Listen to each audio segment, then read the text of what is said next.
bespoke radio for the masses. Headline edition, July 8, 1947.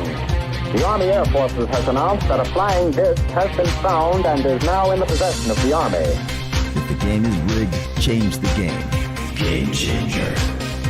I occasionally think how quickly our differences worldwide would vanish if we were facing an alien threat from outside this world. This is Fade to Black with your host, Jimmy Church, on the Game Changer Radio Network and KGRA, the Global Radio Alliance. I need your help to get to the year 1985. You're listening to Fade to Black with Jimmy Church on the Game Changer Network.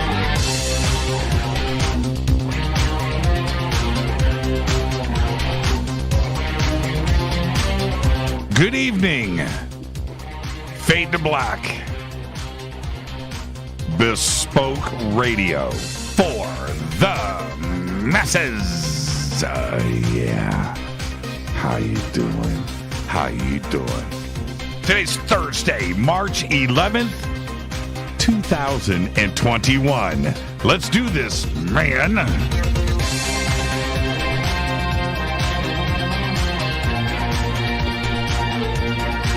70 days into the new year. Only 295 days left. We are live from a bunker somewhere in the middle of beautiful downtown Burbank, California. Rained all day today. Rained yesterday. We had hail yesterday. It's raining outside right now. That's right. Cold, too. Cold. I mean, like cold. I mean, we had hail. That means cold. It's cold. But it is truly beautiful downtown Burbank, California. And I would like to welcome everybody listening all around the world, all across the United States. Hither and thither, to and fro, back and forth, up and down, east and west, north and south, far and near. This is Fade to Black for KJCR, the Game Changer Network, and KGRA, the planets. I am your host, Jimmy Church. What is cracking, everybody? How you doing? How you doing? Getting ready? It's Thursday night. It's another Fadernight. Open lines all night long. Out of sight, out of mind. Oh! Yeah, I got the feeling I know what that's about. Yeah, you know, I'm just here to make people, I'm just wondering, you know, I'll get to all of that in just a bit. Wondering what Kaz is tweeting about. You can follow me on Twitter right now at JChurchRadio. That's what you want to do at JChurchRadio. And, you know, I love coming into the bunker. And then, you know, right before the show, I just have to have everything in the right place. You know, everything in the right place. Got to have everything in the right spot. Man, the phone lines are going off already. So I'm just going to let this person know you're going to be on hold for a very long time. Stay right there. All right. But then, I have to have, man, I'm very strange. When I remember, I didn't really know what OCD was. I don't think anybody did in the early 80s. Unless maybe you had it. I don't know if there was a classification for it then, you know, like it is now, right? But anyway, and I think one of the first times I ever heard about it was like Howard Stern talking about it in the 90s. But anyway, I get hired over at Bell Laboratories, and I'm young. I'm 18 years old. Huge corporate environment there. We were at the Western Electric plant off of Shadeland in Indianapolis, and Bell Laboratories occupied this one section. Huge. I have no idea how many people work there, but probably 20,000. You know, it was a factory making phones. But anyway, we were in the front, Bell Labs, and so I get hired in, and this is an OCD story. This is my first recognition of it. And I was in the art department, the art group it was called, and we were in one section of this giant drafting room, just drafting tables as far as the eye can see. You know, there's probably 100 or more drafting tables in this room, and draftsmen and engineers and things. And so, and I'm just getting used to the corporate environment, and so I'm young, right? And what a way to just jump into it. Bell Labs and Western Electric, Bell Telephone, Bell Laboratories. And my boss was named Chance Schultz. I'm not making that up. That was his name. And Chance, he was the supervisor of the art group. And he knew all these engineers and all these guys. And Chance would walk through this giant drafting room, and I noticed that every time he walked by a table, and everybody had one, he would knock on it, right?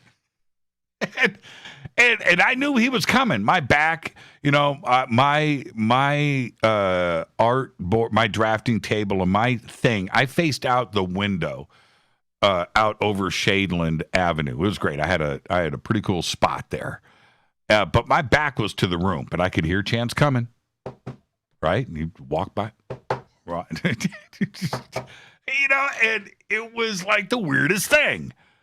But I noticed it, and I worked there for a long time, and Chance. It was bizarre, man. He'd walk around the corner, man. There'd be a table right there, man. Just do the knock. He couldn't walk through a room without, if he walked by a table or a desk, man, the Chance Schultz knock. And that was OCD. So now, and so these habits that we acquire, is that OCD? Is that a habit? Is that a strange tick, that people have? And now I find myself when I sit down, and I know you guys are watching me. I wish you weren't, but you are.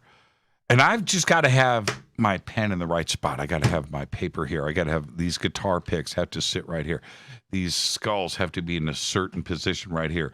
My Hulk, if I look down in my Incredible Hulk USB thumb drive is out of his head, out of his body. I got to put him in his body. I got to stand him up. I got to have my little kung fu ninja dude has to be facing me, and he's way over here, but I need to, and I just look around. I got to have this right here. I got to have that. Got to have this keyboard in the right position. I got to have, and then, right, and now I'm pretty close to starting the show. And that's what goes on. It's this weird thing, and I do it every day.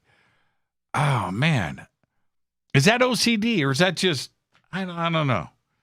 I don't know, but I just have to have. It's Thursday night. It's just you and I. It's just you and I. It's just, this is our thing. It's Thursday night. It's conversations. It's phones. It's going to be great. 747-228-2051. Follow me on Twitter at JChurchRadio. Hello to everybody out there all around the world. It's a great night. It's Thursday. And what this means, we got a busy weekend coming up in front of us. And normally this is my Friday night, and I can look forward to rest and relaxation. Not this weekend. No. Rita has informed me that we have plans all weekend. And tonight is Thursday, and I can't do this tomorrow, so I'm going to do this tonight. And I want to say happy birthday to our daughter, Nicole. Tomorrow is her birthday. I'm blown away. 26 years old. 26. She's absolutely an amazing person, and just grew up. Both of our daughters have just grown up to be the most wonderful young women that any parent could want to have. And so Nicole, yesterday, I start getting these texts, and Nicole is sending me these pictures of the two of us. And some of these are incredible. I'm just gonna hold this up to the camera. Let's see if I can get this up to the camera. This is a picture of Nicole and I. I'm going to guess she's about 6 months old, but she sent me this yesterday. I don't know if you guys can see it, but she's 26 tomorrow. Absolutely incredible. And I love you so much, Nicole. Man. Some of these pictures, here's a shot. I'm going to guess she is, I don't know, a few weeks old. There she is asleep on my chest. Look at that. Just a few weeks old. Look at that. Huh? Does it get any better than that? Just incredible. Okay. All right. So tomorrow is her birthday. This is, I bought her a rocking horse. Okay. That's enough of the proud dad pictures. Look at me. I'm as young as she is. Look at that. Does it get any better than that? It doesn't. I could do this all. Don't you? When somebody goes, "Hey man, okay, check this out. Look at these baby pictures." But wow. There you go. There you go. I'm gonna think she's probably 2 years old. There. The best. Happy birthday, Nicole. I love you so much. All right. A lump in my throat. That'll put a lump in your throat, won't it? Yeah. All right. Follow me on Twitter at JChurchRadio. Any questions or comments? Hashtag F2BQ. Hashtag F2B is the sandbox. Let's get straight to the breaking news. An Air Force base in Texas is getting ready to test its infrastructure against an electromagnetic pulse or an EMP, an attack, and it needs to do preliminary site surveys to design future tests. Listen to this. Officials at Joint Base San Antonio in Lackland, Texas, issued a request for a quote for an EMP tailored survey of the petroleum, oil, and lubrication, or POL complex, which consists of multiple buildings in 2 areas of the base connected by an underground pipeline. The Air Force is conducting this test and others in adherence with an executive order requiring the military and key agencies involved in securing critical infrastructure to put more resources into defending against EMP attacks, in which an electromagnetic wave could potentially knock out all electronic components in its wake. Wow. Brady Bunch in the news. Christopher Knight, otherwise known as Peter Brady, the middle Brady. That's right. Peter Brady in the Brady Bunch announced in a Facebook post yesterday that the wicker and acacia Burchett outdoor club chairs sold by his furniture company are out of stock on sites such as Overstock and Amazon. Why? The chairs were used in Oprah's interview with Prince Harry and Meghan that aired this past Sunday night. That's right. He didn't design the chairs. Some people were saying that. He didn't design them. His company makes them, and they sell them, and they are now sold out. That's right. So you were wondering what Peter Brady did. You know, he gave up acting. 1988, walked away, and got into business. Good for Christopher Knight. Physicists have measured the smallest gravitational field ever recorded in an experiment that could help in the search for a unified theory of physics, something that's the Holy Grail. Been trying to do this for a very long time. Of the 4 fundamental forces, 4, right? We know the weak, the strong interactions, right? In atom, we know that, right? The electromagnetic force, just talked about that. And of course, the gravitational force. Now, the gravitational force, gravity, just remains unintegrated into science. Nobody really knows. They can't get that into the standard model. They got everything else there. They don't know anything about gravity. But a new experiment that measured the minuscule gravitational attraction between 2 tiny gold spheres, each spanning just 2 millimeters across. Now, that's not very, very small. All right, that's about that big, right? Only gravity can be measured, right? And they found it. Well, this is the deal. It could be the first of many to provide clues of how gravity operates, or so they thought. So, yeah, they measured something. Cool. But science still don't know nothing. They don't know nothing about gravity. But it gives me something to talk about. Let's get this show cracking. Happy birthday to today, Lisa Loeb. Lisa Loeb today is 53 years old. Could she be classified as a one-hit wonder? You know, aside from Stay, Stay, parentheses, I Missed You, right? Aside from, name another Lisa Loeb song. I don't know of one. But she was, this is my memory about Lisa Loeb. She blasted onto the scene. She didn't have a record deal. She had a number one hit, no record deal. That's a fact.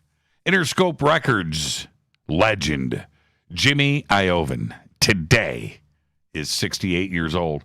And I don't know if you know this, but the Foo Fighters has a keyboard player. That's right. Rami Jaffe. Rami Jaffe today is 52. He was like hired as a sideman, given a little weekly stipend, a little per diem every day, kind of thing. But they brought him on. He's a full-time member now. He's an official Foo Fighter. And today, keyboardist Rami Jaffe is 52 years old. Our dead guy's birthday today is, I need a moment of silence, please, Vinnie Paul. 1964 to 2018, died at the age of 54. Vinnie, of course, was the drummer and co-founder of Pantera. He was a member of Hell Yeah for 12 years, from 2006 until his death in 2018. He also co-founded Damage Plan in 2003 with his younger brother, Dimebag Darrell. Vinnie is considered one of the most respected and influential musicians in the history of rock and roll. This cannot be overstated. Cool dude. Talented. His final performance took place at the Vinyl at the Hard Rock Hotel and Resort in Las Vegas, Nevada.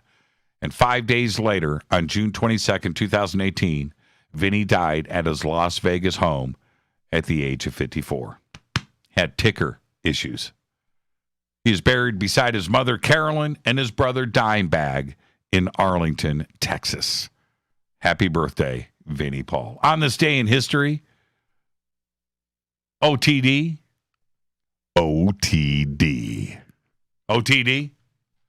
The largest earthquake ever recorded happened in 2011 in Japan, causes massive devastation, and the ensuing tsunami decimates northeastern Honshu and causes the nuclear disaster at the Fukushima nuclear power plant on this day in 2011. Fader fact. Okay, here you go. Not only, and I bet you didn't know this. I know that you didn't know this. That's why I'm here. It's Thursday night. Not only are there northern lights, right? The aurora borealis, right? The northern lights. But there are also southern lights. The aurora australis. You didn't know that, did you? The southern lights are just as strong, just as bright, just as amazing as the northern lights. But nobody gets to see them. And that is your Fader fact. Tonight is another Fader night with open lines all night long. That call-in number is 747-228-2051. Eric Stitt. Eric, you are the best. That, all of his artwork that he has done, the sliders that we use, Fader night and open lines, all the things that we do with Eric and all the other artwork that he's done. T-shirts. This one might be my favorite. I don't know, though. The 4 aliens are pretty, but that's pretty cool. That's pretty cool. All right, here we go.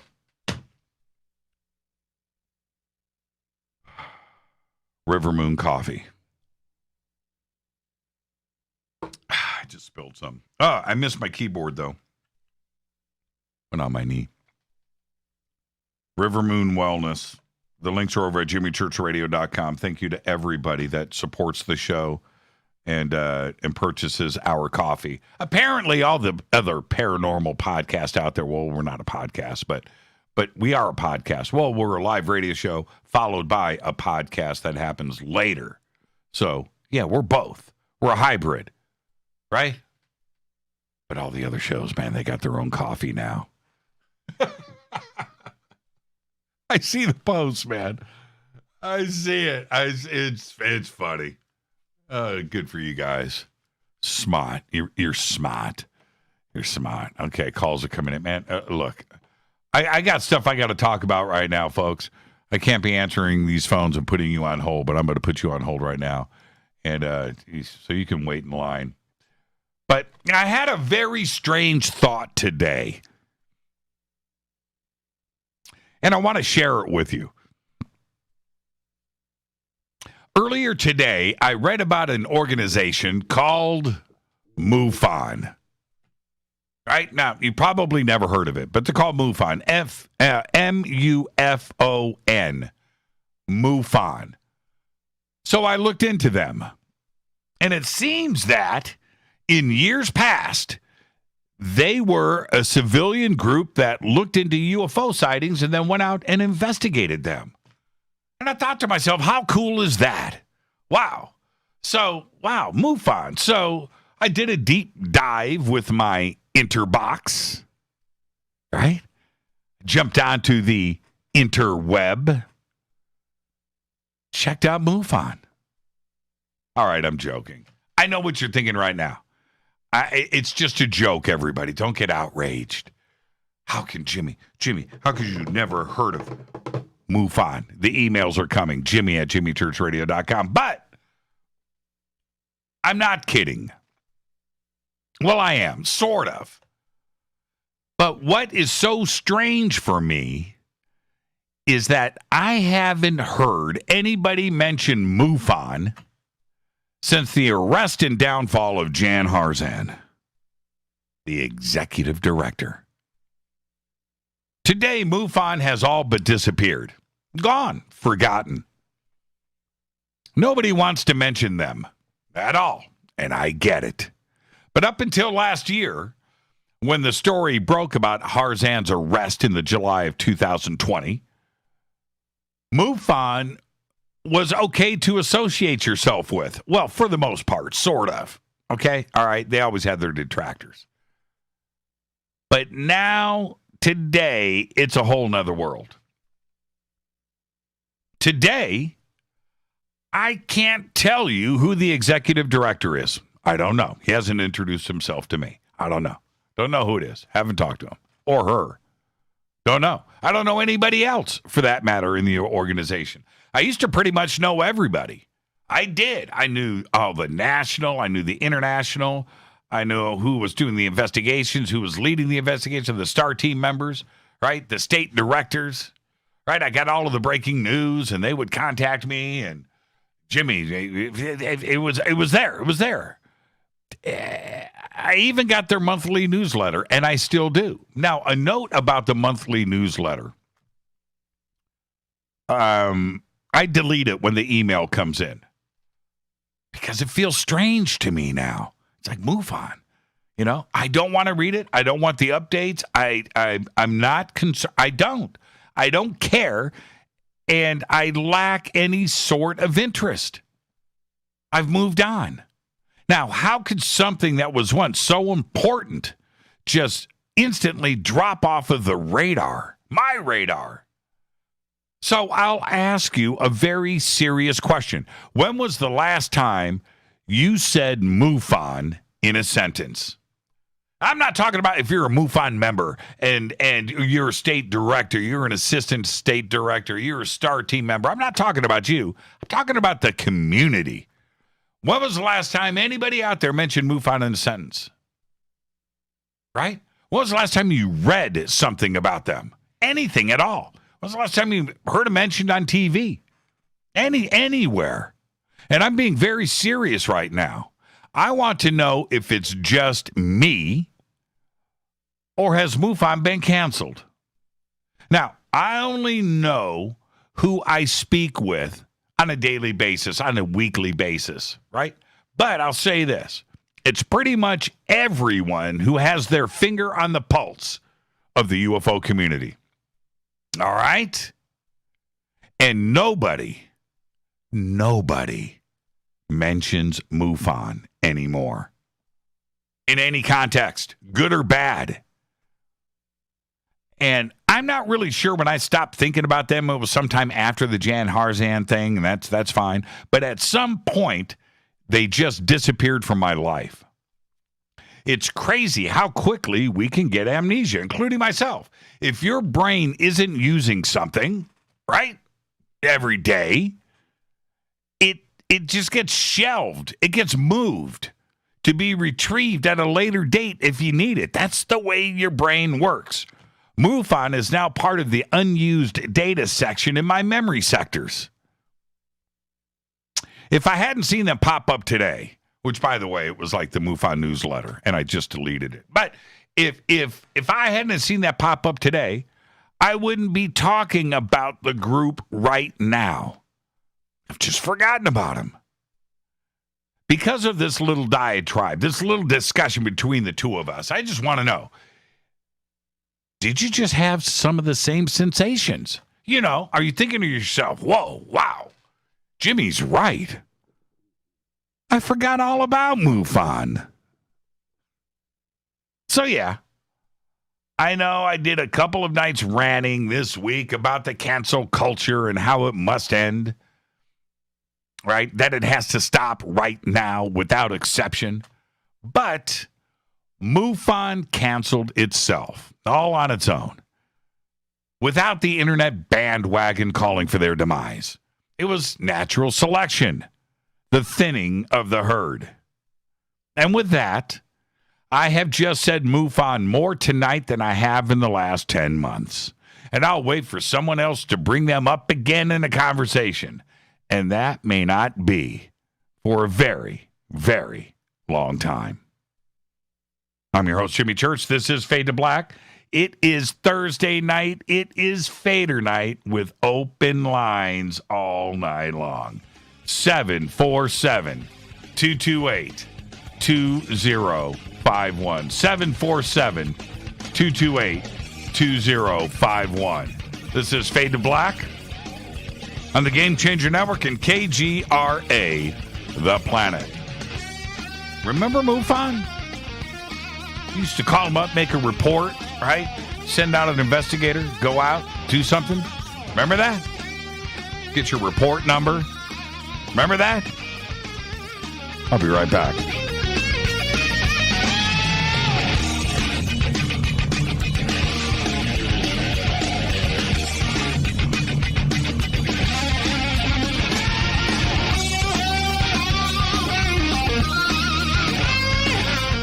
This is Nicole Church, daughter of you-know-who, and you're listening to Fade to Black on JimmyChurchRadio.com and the Game Changer Network. You're listening to Jimmy Church, Fade to Black. Fade to Black will now pause for alien identification. The station that talks the net. KGRA Radio. I may have to put you on hold a couple more times. Introducing the Game Changer blend from River Moon Coffee that delivers a customized blend made specifically for the Fadernauts. If the game is rigged, change the game. It's a bolder cup with some bite. Game Changer is the coffee of choice for those that prefer an organic dark roast that is slightly lighter and milder, but it's still dark. With wild notes of pecans and chocolate with a rich, balanced, full-bodied cup that is roasted to perfection for a great coffee to start your day, as an after-dinner coffee or anywhere in between. Artisan, small batch roasted to perfection. USDA certified organic, all River Moon coffee is freshly roasted and packaged in the USA. Just go to rivermooncoffee.com or click on the banners over on our site and use the promo code F2BBLEND for 15% off of your order today. rivermooncoffee.com. This is the only way forward. This is Fade to Black. Make contact. KGRARadio.com. This is Jimmy Church of Fade to Black, and you can get our podcast for just $2 per month. All you have to do is click on the podcast banner over at jimmychurchradio.com. Hi, folks. It's troubling times, and fear is pushing emotions, which in turn pushes health the wrong direction. Do you ever get an ache because life is uneasy? Try Life Change Tea at getthetea.com. Life Change Tea works on your digestive tract, helping to move food through quicker and comfortably so your health is spot on. Life Change Tea may not help with world issues, but it will help with your digestive issues. A glass a day helps keep the intruders away. So, change your life today. Log on to getthetea.com. That's getthetea.com. If your health game is off, get on by ordering Life Change Tea. Getthetea.com. And while you're on our site, look around at the great non-GMO organic supplements. And if you're a sales shopper, go to our specials page and see what's for you. I've been drinking the tea for 12 years, and I'm sure glad for its health benefits. Again, that's getthetea.com. Getthetea.com. The tea that makes you go. Fadernauts. When you think about the future of our country and where we're headed, do you wonder about the food supply? I do. Disruptions in the food supply chain could be disastrous, and they usually occur with little warning.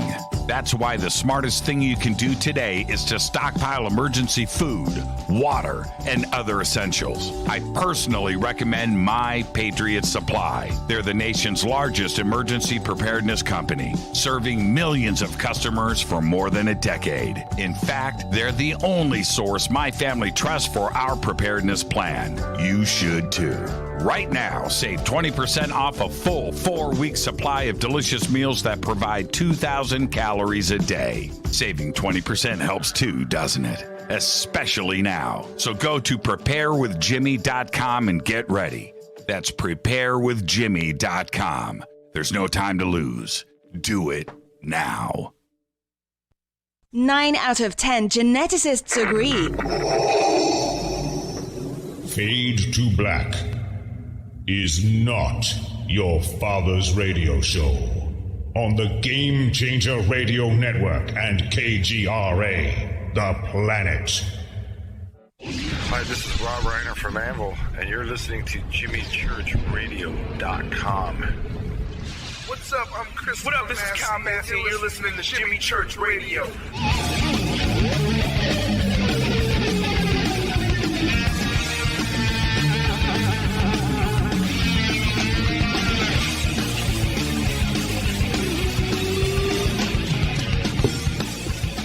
All right, welcome back. Fade to Black. I am your host, Jimmy Church. Just letting everybody know. I'm watching Twitter. I got Spreaker. I've got my...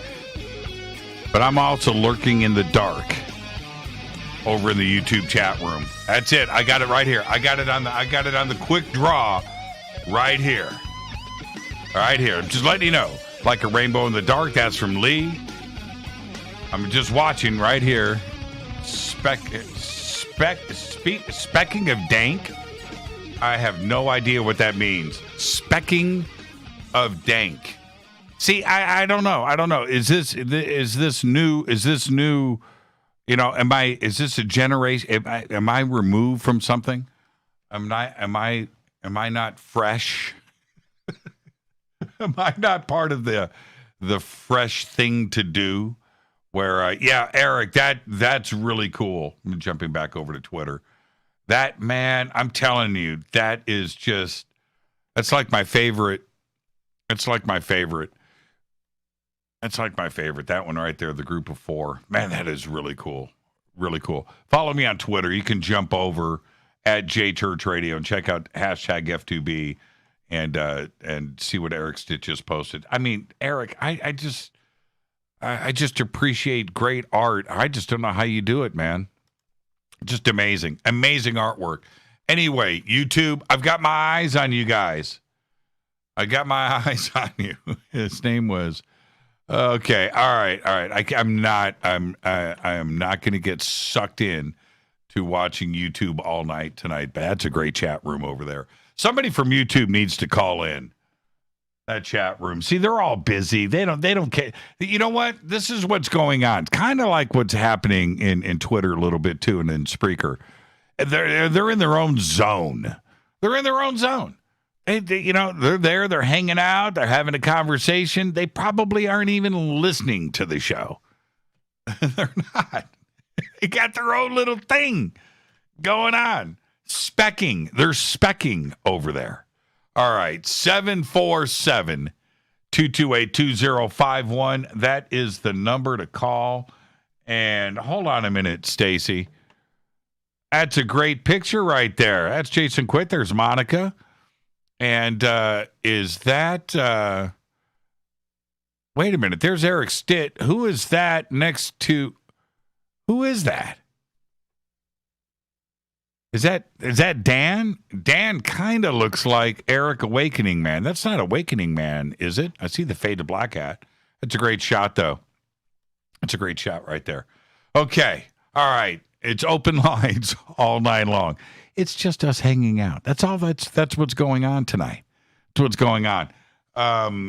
What I wanted to say. MUFON. I forgot all about MUFON. It's so weird. Today, I sat and I even went up to Rita. I said, Rita, do you remember MUFON? She's like, who? It's been that long. Strange. It's very strange. Anyway, I wanted to, as we set up for the show tonight, a couple of things. We just finished WandaVision, and I wanted everybody's comments there. Now, if you are part of the Marvel universe and you understand every aspect of the show and the characters and the sub-characters, the stories, the plots, the subplots, and you're all into that, and you got a comic book collection, you were raised on it, you know what's going on, all right, that's fine. For most of us out there that aren't a part of, we watch the movies, and we Ragnarok, yeah, we do all of that. Right? Okay. All right. Iron Man. We get it. Captain America. We get it. Black Panther. We get it. We do. All right. Okay. Thor. Spider-Man. All right. So, Morton Downey Jr. Just kidding. He's also in that. Plays Iron Man. Plays a Tin Man. Is this? I'm kidding. Morton Downey Jr. is an inside joke. But WandaVision, if you're not part of the Marvel universe, and you watch WandaVision, you may get a little bit confused, right? If you don't understand everything there. But I'm going to say this. As a series, independent of the Marvel universe, right? Okay, just independent of everything. It's a great series. It's creative. It's cool. And I understand there's a lot of upset people out there, and most of them aren't part of the Marvel universe. They're not part of it. They don't get it. They watch WandaVision and they're like, man, I don't understand. I loved the Bewitched and the Dick Van Dyke and the Brady Bunch and all of these different timelines and the way that they did. I enjoyed it. I thought it was spot on and why this mattered later on. And I thought there was a good ending to it and there was pretty good resolve. And now obviously it's not going to be called WandaVision next time, and I don't want to give it away, but the next series is laid out.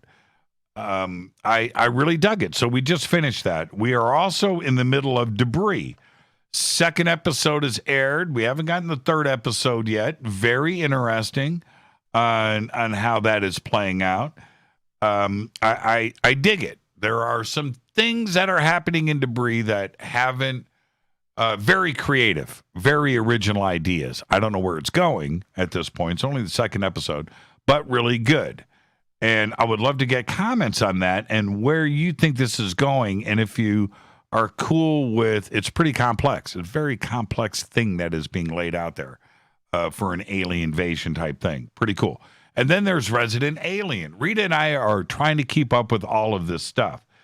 And Resident Alien, now I think we're up to episode 8, episode 9. Resident Alien is a mix of very dark adult humor. Obviously, it's Alien and E.T. related. the relationship between, again, no spoilers here, but between the kid and the alien and the language and the complexities of things going on there. It's not a family show. It's not. It's not. And some of the humor borders on, I brought up Mel Brooks the other day. I brought up Blazing Saddles. Some of the humor that is in Resident Alien, you've got to be ready for it. This is not a PC show. I think the writers decided to very early on, they were going to do their own thing. They're not concerned about the sheriff. He's black, right? The sheriff, and he's funny. It's in the town of Patience, Colorado. The sheriff's name, Big Black. It's like, and I remember in the first episode, he's introducing, hi, I'm Sheriff Big Black. And he's like, whoa. And in this world that we are in today, you're surprised by that. Now, it's funny. It is absolutely funny. In this PC world we live in, right? And it's refreshing to see writers that are like, I don't care. So in this series, you've got the alien threatening this little kid. It's going to kill him in various ways, too, as well. And this dialogue between the two, it is funny, but you got to be ready for it. And if your mind is there and you're okay, Resident Alien is spot on the money, and I'm really digging that. So I would like to I'd like to talk about some of these very, very cool shows that are going on. Rita and I are trying to keep up with everything. Sometimes it's impossible. We're watching a few other shows too as well. Of course, American Gods. We've got to get caught up on that. Hopefully we'll do that tonight. Really dig American Gods too. So there you go. All right. Move on. Let's go to the phones. Hi, you're live on Fade to Black. You're up first. Who's calling? This would be your old pal Mark from Dallas, homeboy. What's up? How you doing? How you doing? Man, how you doing? I am doing great, Mark. Wait. How did you get first? Can I be honest with everybody out here? I take so many phone calls. I don't know the phone numbers. I don't even look. I just put them on hold and things. Mark and I have no secret arrangement, do we? Mark, do you and I talk off the air? Not at all. Do I know when you're calling in? Not at all. Do I know what you're calling about? Not unless you're extremely more psychic than I think you are. But how do you get in first? I mean, these phone calls. The phone lines are ringing off of the hook, and this is just I'm just hitting a button and going. And there's Mark from Dallas. How you doing tonight, man? I'm doing great, man. And thanks for mentioning Vinnie Paul tonight. I'm going to thank you for a couple of things. Thanks for mentioning him. Also, a couple of weeks ago, you mentioned someone who has recently passed that was very, very important to me, and that was the great Chick Corea. Yes. Chick Corea was as big an influence on me musically as Led Zeppelin or Jimi Hendrix. No, there's no question about that. Yeah. Well, I don't know about you personally, but Chick Corea influenced any musician out there. Doesn't matter what you played. Doesn't matter what your instrument. Everybody wanted to be Chick Corea. Okay. Man, and what's weird about that is you and I are guitarists, and Return to Forever had, of course, Al Di Meola, who was a fantastic guitarist, but that's not why I listened to him. I didn't listen to him because of Al Di Meola. I listened because of the entire vibe they put forward. They just sounded different, than everybody else. And I listened to them, Weather Report, and Frank Zappa, and Mahavishnu Orchestra, and there was a handful of these little fusion bands that really influenced me heavily when I was like a senior in high school or something. But anyway, I digress. That's not really why I called in, but I just want to thank you for recognizing his greatness. Yeah, and thank you for recognizing that I recognized. I mean, look, man, if you go back to that era and you look at those albums that were coming out by Chick and Stanley Clarke and Al Di Meola, the whole crew, there was not only Return to Forever and Romantic Warrior, which still, that album should be regarded right up there with the White Album, the Beatles, or Led Zeppelin 4. Agree. It's right there. But then you have other things like Al Di Meola's Elegant Gypsy, that album, or Casino, and Lenny White. We can't. I mean, Lenny White. What I was just unbelievable, incredible. And so you're a rock and roll dude, right? You're a rock and roll guy. Yes. And then you go and you listen to something like that, and either it gave you hope. Right? It gave you hope. Okay, I can maybe get to this level someday. Or you're like, man, I suck. I'm wasting my time. And that's what Chick Corea brought to the table, and Al and Stanley Clarke and Lenny White. It was incredible. And during that period, we can move on, but I just love talking music. During that period, I do too. Their music was still in the production stages, going from the sound of the Dave Clark 5, which was just 5-6 years before that, right? Herman's Hermits, right? To go and be whatever, and getting into this fresh, tight, complex production. And Return to Forever was at the very front of that, where you were listening to it, and it was like, this sounds like the future. It's not human, right? Wow. Wow, what a description. Yeah, you nailed it. Yeah, and that's what it was to me. Because like I was a junior in high school or whatever I was, and we're listening to Bad Company, and we're listening to the latest Doobie Brothers album, and these things are just getting released, right? Right. And it's cheese, and it's stuff that's easy to play. It's not cheese. It's rock and roll, but you know what I mean. It's not serious music per se, and getting a lot of airplay and that kind of crap. But anyway, so a friend of mine who's in the jazz band at school, who was a tremendous guitarist, he said, "Dude, I got to turn you on to some." And he turned me on to. He said, "You need to listen to Jaco Pastorius of this band called Weather Report." And he could outplay me on a bass, my guitar playing. The guy was incredible. Same with Stanley Clarke, and he just opened up this whole new horizon for me. It just changed the entire way I looked at music. But we digress. But anyway, I just appreciate your appreciation of that. It's really up. If the Fadernauts have not listened to that music, I strongly suggest you do some research on that. Yeah, Romantic Warrior, man, will mess up somebody's head, the first time they listen to it. But, okay, you called me. Okay, this is not easy, and I'm going to try. I want this to remain a happy show, but I don't want to bring everybody down. But you remember about 3 months ago, I called and said that we had arrested a murderer. You remember that? Oh, I do. Yes. No. Okay. All right. Well, I gave the pep talk to my guys that actually were inside that and had to look at the dead body and bring it out and all that kind of stuff. It was a tough call.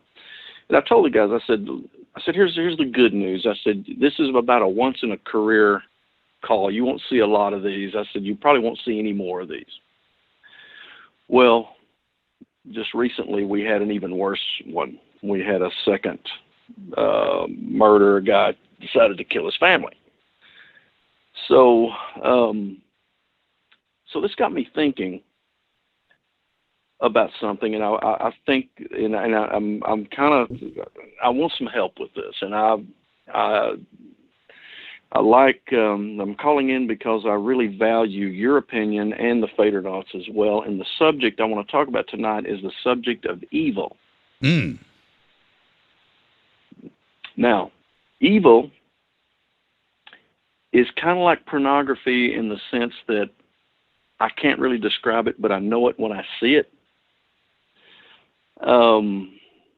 Evil manifests itself in different ways.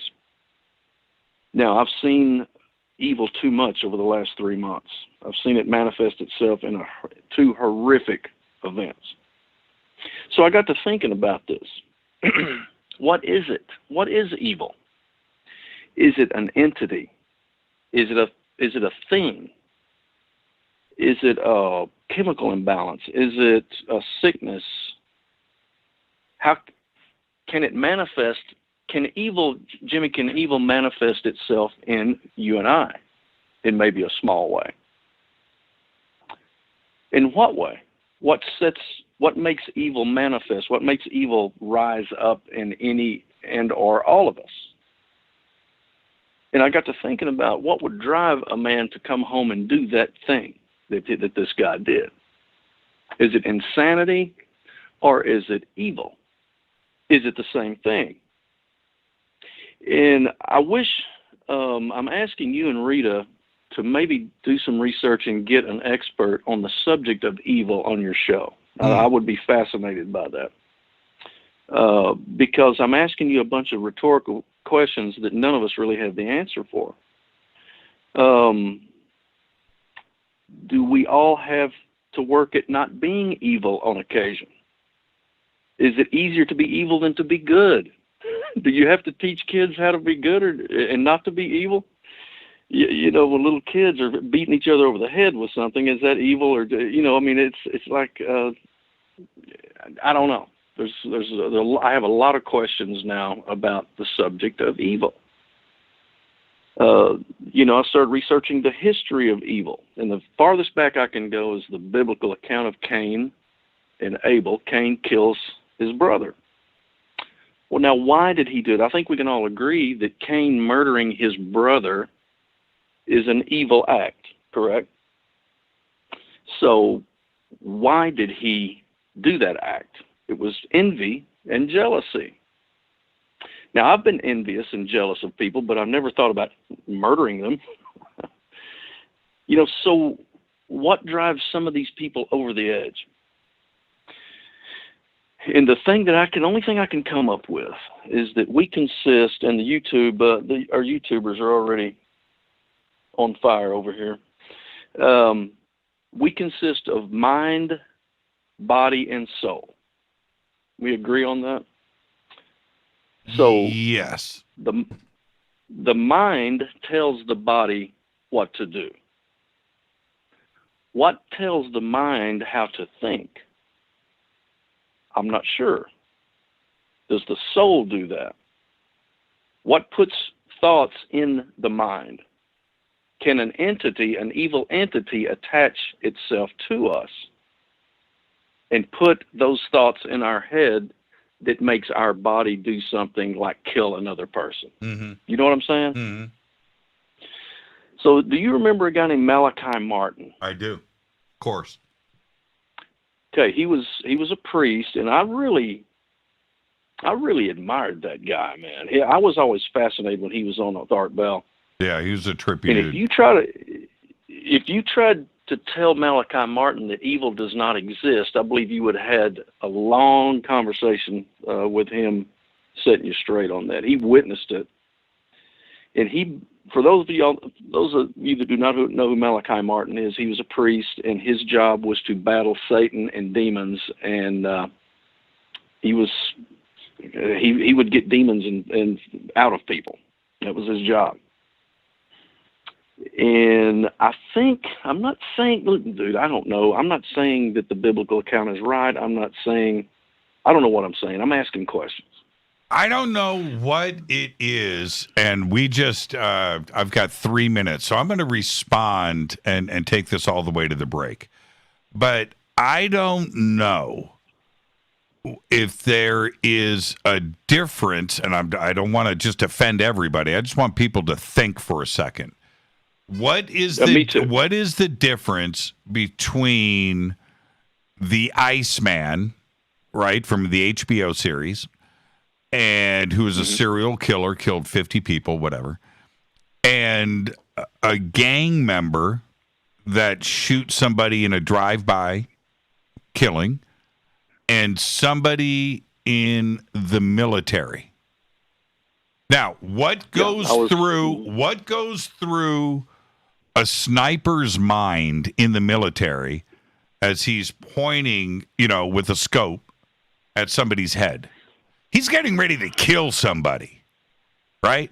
And now, so is that line in the sand easier to cross than we know? Is it just something that is there? Now, with that thought, humans aren't the only thing that's out there killing. Nature is killing all day long. Oh, well, they do it to eat. You know what? They may be doing it to eat, but that little baby gazelle getting a lion's clawed paw smacked on his butt and ripped to shreds is not having a good day. Okay? And they are going through, well, they're just doing it for survival. Wait a minute here. The ability to cross the line and cause harm, is it just there and you need to tap into it? I don't know. I was talking the other day, Mark, that I was talking about God. And I said, look, you go over to the wars that were going on in Africa, still are, where you had armies of children, 10-year-old children with machetes chopping each other up. How does a baby, right? A baby, a 5-year-old, 6-year-old, 7-year-old, 8-year-old, it's going on in Colombia right now, right? Where these children, now these children that are out there hacking bodies apart have to sleep. They have to think about their lives. They have to think about what they just went through that day. So how is it possible to do that with a child? Where a child is born not thinking about this. The Iceman is born with not thinking about this. The sniper in the military is born without thinking about this. But somewhere, now, is that evil? Is all of that evil? Is that something that is always there, right? And that we figure out a way, you figure out a way, I figure out a way not to go down the evil road. I'm not going to do it, right? Or could I? Right? That's the question. Jimmy. It's fascinating to me. It's fascinating. For anybody out there, and I've got 20 seconds left, Mark. For anybody out there that really wants to see something fascinating, go watch the 3-part documentary, The Iceman Cometh. Watch that on HBO, watch the horrifying. Unbelievable, unbelievable. Well, Mark, thank you for just making my night. Sorry, man. Oh man. Well, we got Chick Corea and Lenny White, so there you go. We did. Have a great Sorry night, about Mark. that, brother. Have a great night, Mark. Right, enjoy man. your weekend, my man. All right, brother. I'll see you later. Bye-bye. That's a great call right there. Mark from Dallas. Mark from Dallas. This is Fade to Black. I am your host, Jimmy Church. I don't know what to do with that. But more of your phone calls are next. 747-228-2051. 747-228-2051. I'll be right back after this short break. Stay with us.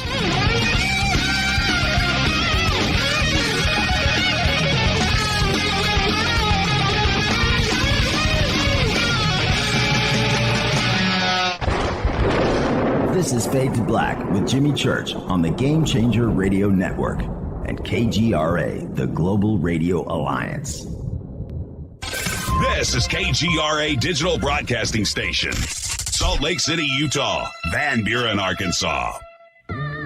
Hello, my name is Billy Carson, and I am a best-selling author and the founder of ForbiddenKnowledge.tv. Together with my team, we have built an all-new conscious streaming TV platform designed with every family member in mind.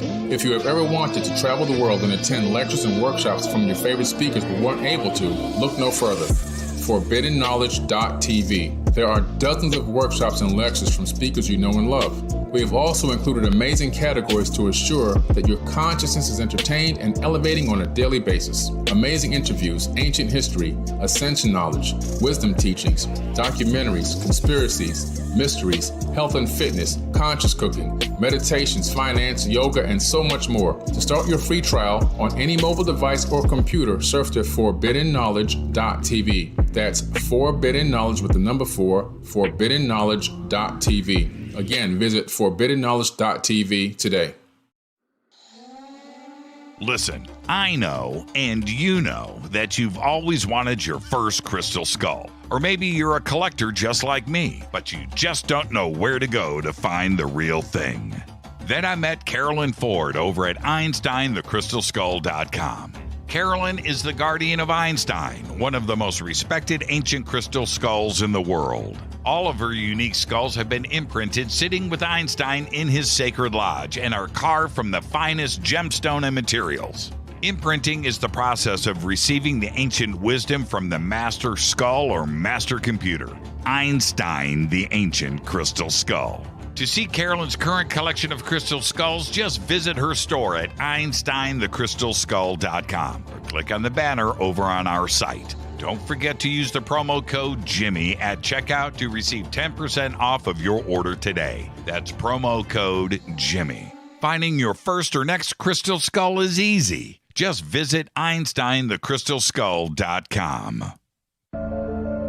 When you take the beans from Central America with dashes of Indonesian and African mixed in and then roast it to the dark side of fade to black, you create the ultimate brew of fringe. Introducing the Fade to Black blend from River Moon Coffee. Yes, River Moon's darkest customized roast was created for the love of Fade to Black. The alchemy of masterful roasting and smoking the beans is in every sip of this full-bodied, dark Java. I need my coffee dark, deep, with distinct bittersweet chocolate highlights, just like the bunker. Leaning further into the darkness of the roast is Fade to Black blend from River Moon Coffee. Just click on the.com and use the promo code F2BBLEND for 15% off of your order today. Hello, I'm Katie, and you're listening to my main man, Jimmy Church, on JimmyChurchRadio.com. Hi, this is Ray Hobbs here, repping the planet, and you're listening to my good friend, Jimmy Church, Fade to Black, on the Game Changer Network and the KGRA Digital Broadcast Station. This is Toby Kebbell. You're listening to JimmyChurchRadio.com. Don't hurt me, Jimmy.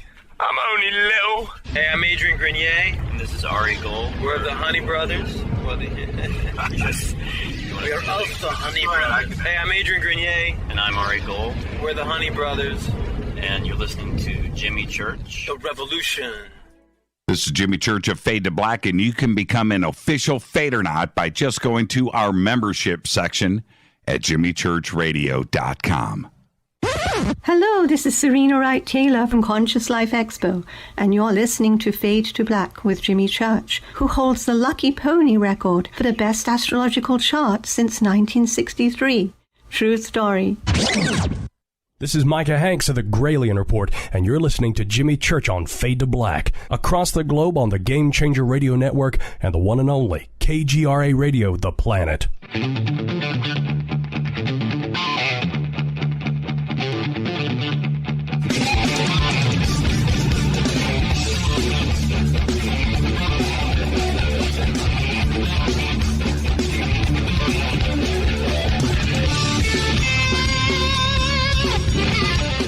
Welcome back. Fade to Black. I am your host, Jimmy Church.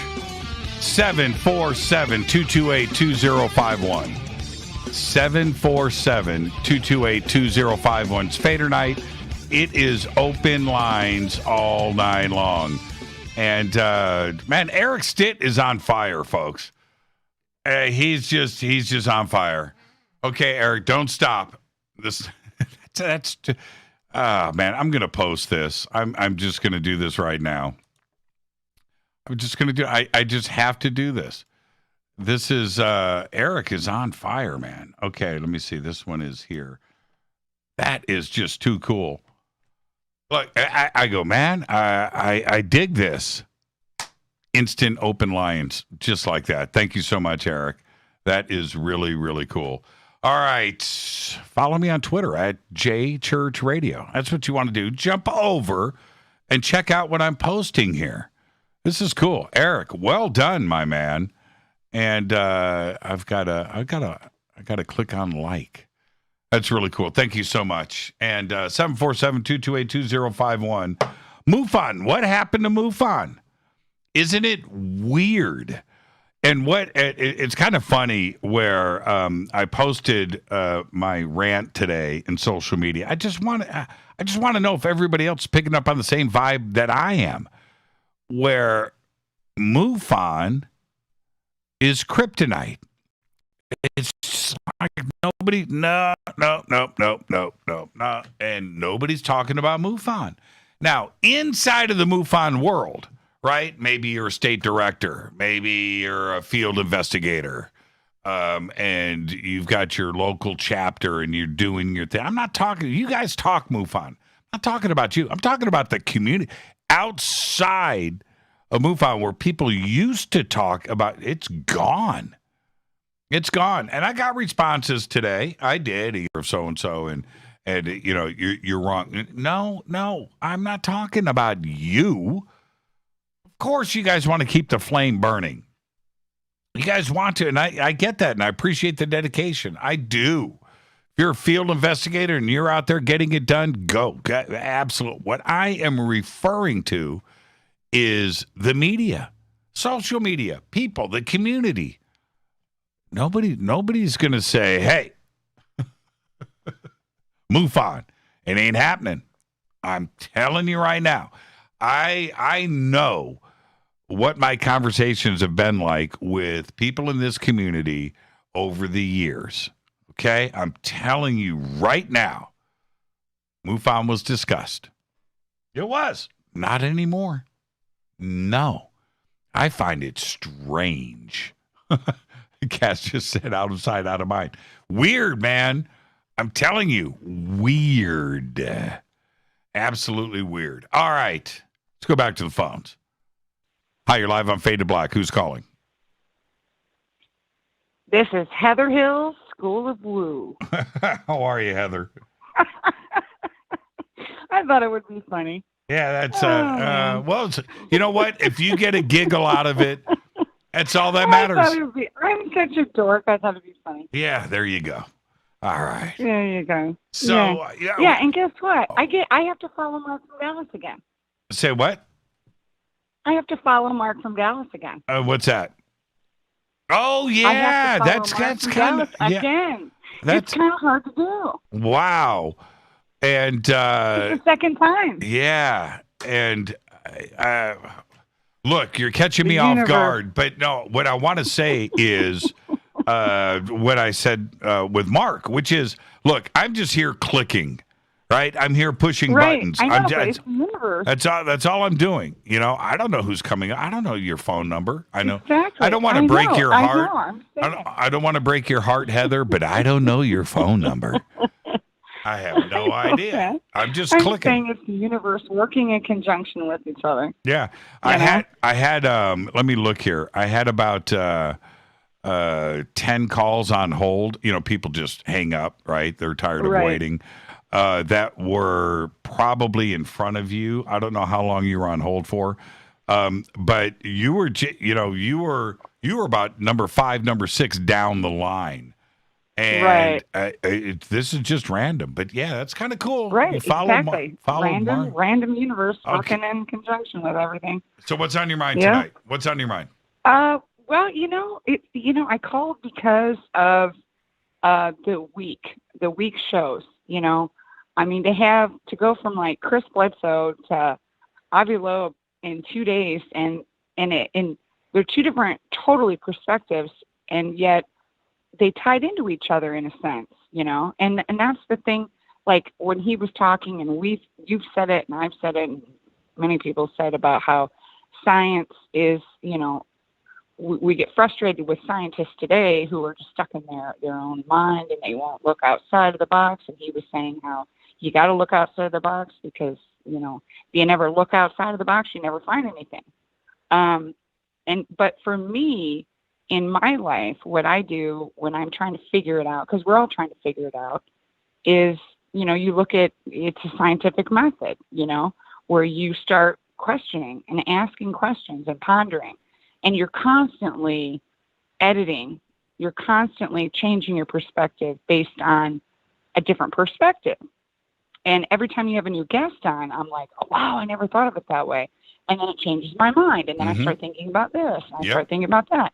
And it's funny because, like, when Chris was talking, I was just having these moments where I was just dumbfounded when he was bringing up the fact that how he was being told that it's an agenda to make it biblical, but it's not really biblical, but that yet it is biblical because it has to do with angelic things, but it's not the biblical way that we've been told, and that these beings or whatever they are can manifest in whatever shape, form, whatever they want to based on the current society.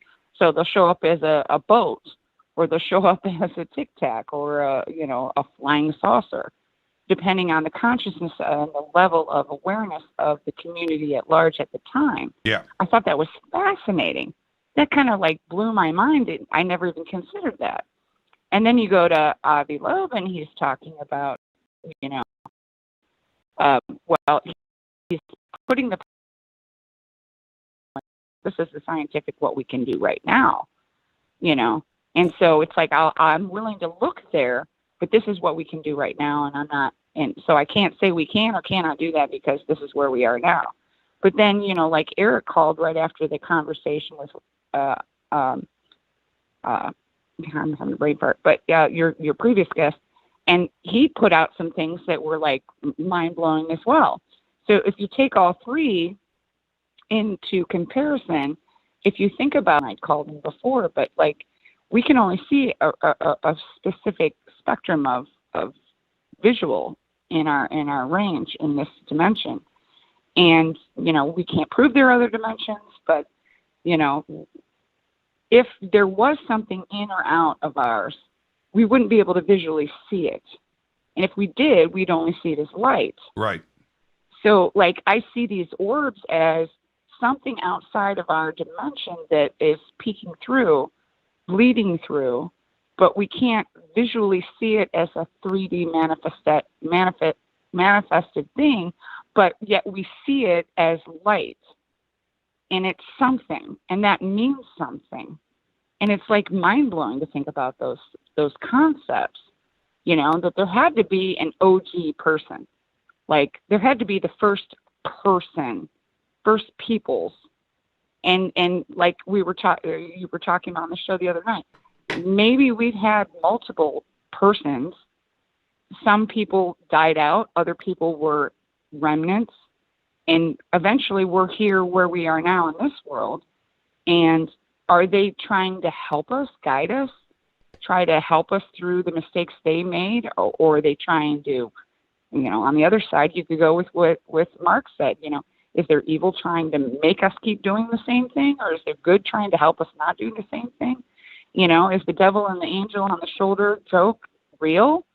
Is it built into all of us that we just have to choose and we can manifest where we go as a future? I mean, it's just like, I'm just ranting, but I'm done now. But my point is that all of these things just make your mind just spin, and it's fascinating. I love the show for all of these reasons. Yeah, and I'm just wondering if you want to say anything about it. Craziness I just said. Here's the thing: Avi Loeb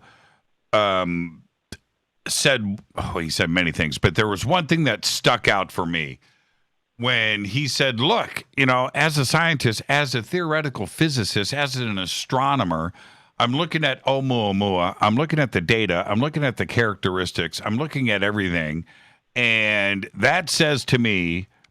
it's probably not natural, right? That the data suggests to me something else, and I am going to follow the data. I'm not a UFO guy, right? I'm not a UFO. I'm just looking at the data.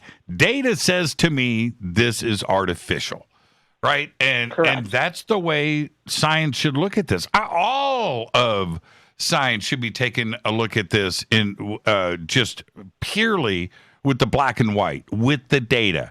What is this suggesting to us? And that's it. Now, that's my comment on Avi. That was my takeaway from the show. It was fascinating. But your other comments, and I'm going to make this brief so I can get to other calls. But sure. Is I kind of look at. I was having this conversation today with Jay Bloomkey, and I hope Jay's listening. Jay, producer over at the Dark Zone, and he said.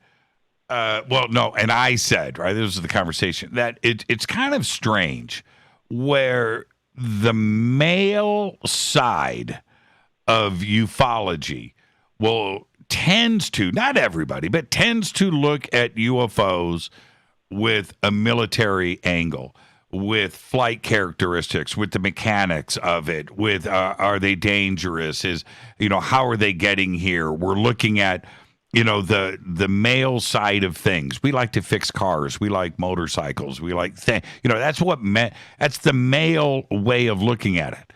Where the female, and not all of them, right? Because there's always, but women, the female side is looking at this from an emotional way of looking at it. Yes. Are they absolutely. here? I'll agree. Yes. Where it is, there's another reason why they are here. Is it the nurturing side of the female thing? Is that what it is? Why are the divine feminine? But why? Yes.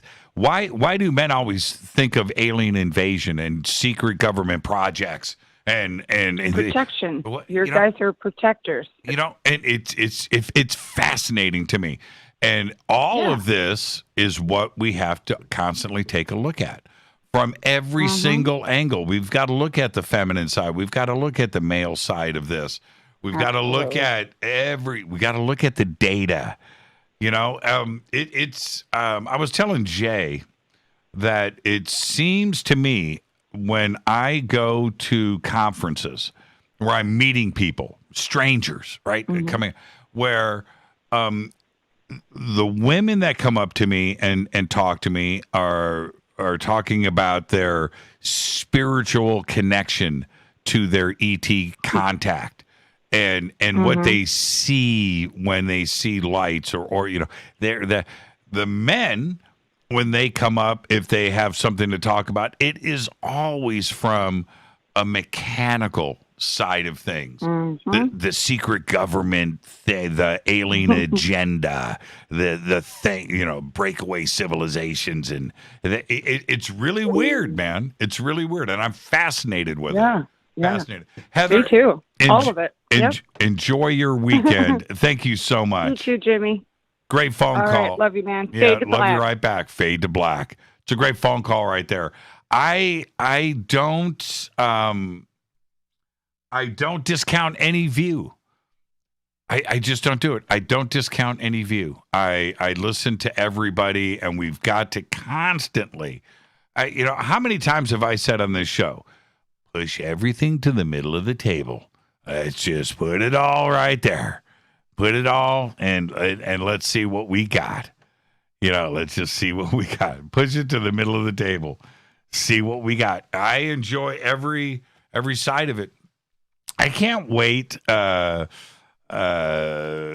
can't wait until the day where something concrete, something tangible, something is put in front of us that we are able to discuss. Right? I'm talking about just something there that will help us put things into focus and help to start lining things up where we can understand more. I have no idea how advanced a civilization would be that could get here, because we can't get there that we know of, right? So we know where we are in our stages of evolution here. But if we took everything that we know in our primitive little world today, right, the 2021 version of humanity, whatever it is, the technology that we have, memory on a little, 32 gigabytes of memory in an Incredible Hulk doll, and went back 10,000 years, 15,000 years. You think Homo sapien or Cro-Magnon or Neanderthal it's going to understand where we are right now? Oh man, how magical things are, and we know they're not, because we're here in this moment. There's no way you could explain to Homo sapien 20,000 years ago, 30,000 years ago, same brain, same things, to explain to them the concept of flight, or rockets to the moon, or computers, or the internet, or a microwave oven. You're not going to be able to explain that to them. A lighter, a Bic lighter, right, where they are holding fire in such reverence. That's it. The keeper of the flame, right? And we just go, dude, that's easy, right? It's just think about that. That's where we are today. So we don't understand anything. Let's go back to the phones. Hi, you're live on Fade to Black. Who's calling? Yeah, Jimmy, it's Benjamin from Missouri. Benjamin from Missouri. Yeah, and I am actually one of the YouTube chatters. Oh, there you go. So it was Benjamin that called in. Look at you. Yep. Did you tell everybody on YouTube that you're now on the line? Hold on, I'll do it for you. Benjamin, because we got a 1 minute delay, right? They don't even know that you're on the phone right now, is on the line. So now they just got the sneak preview in real time. There you go. Benjamin, were you hanging out with me last night? Yes, I was. That was crazy town, wasn't it? Yes, it was. It pretty much always is. It's a great time. Man, I am so impressed with it's not the level of intelligence I expect that, people are bright, and those that are going to be attracted to this show are going to be a step above what is out there. If you know what I mean. I say that in the kindest way, but the type of conversations that I witnessed last night, that's impressive, man. That's impressive. You guys are all right over in YouTube. How long have you been part of the show? I guess I started listening to you about 2 years ago, something like that. Right on. Do you remember your first show? Who was the guest? I do. Who was it? It's actually someone I do not really like anymore. I kind of fell away from liking them because of what they were doing personally in the community. Okay, so then you don't want to say their name. So dumb. No, I don't. Okay, cool. Yeah. Yeah. But they know who they are. But the reason why I was calling, basically, there's just a random weird thought, and I wanted your opinion on it. What's that? We have in the United States, we use the metric system somewhat, and our U.S. standard system. Say if tomorrow, if we found out there's a galactic civilization and we got invited to join it, do you think that we would, one, convert to their basic standard, or do you think we would find new formulas to convert their measurement to our measurement? Yeah, you know what, Benjamin? You are smart. And let me tell you why that is such an important question. First off, time. we think that which is a type of measurement, right? We assume that time is the same, right? And somebody would understand. The only reason why we use the year and minutes and seconds and days and everything else is because of our rotation around the sun. The orbit, our year, and then we divide all of that up, and then we combine with days and minutes and seconds and all of the hours, right? That concept right there means absolute zip to anybody else. Zip. If you and I fly, right, 4.5 light years, or and you aged 50 years on that, you're saying 50 years. To another civilization, their concept of time, if they have one, isn't going to be that. They have no concept of how or what you are talking about. It comes down to measurement as well, right? Numbers, a system, metric. How do we get to a meter? How do we get to a yard? How do we get to a mile? How do we get to a kilometer? All of that is based on the Earth. It's not based on Proxima B or another planet out there. They have their own system of measurement. Their math is not going to be, no matter what, our math. Right? So, we're going to try to communicate to them with some sort of math, because the math is universal. They're going to understand what 1, 2, 3, and 4 is. No, not at all. And they would probably look at us and go, ha, gravity. You spent all that time on that. Gravity means nothing, right? It could be anything, right? It's just the way that it is. So we need to stick to our own. Would we change? We wouldn't understand their math. We wouldn't understand their basis of time and the way that they think. We wouldn't understand it. We wouldn't. I don't know how we would end up communicating. I'm hoping, Benjamin, that any civilization that I can't wait to see the YouTube chat about this.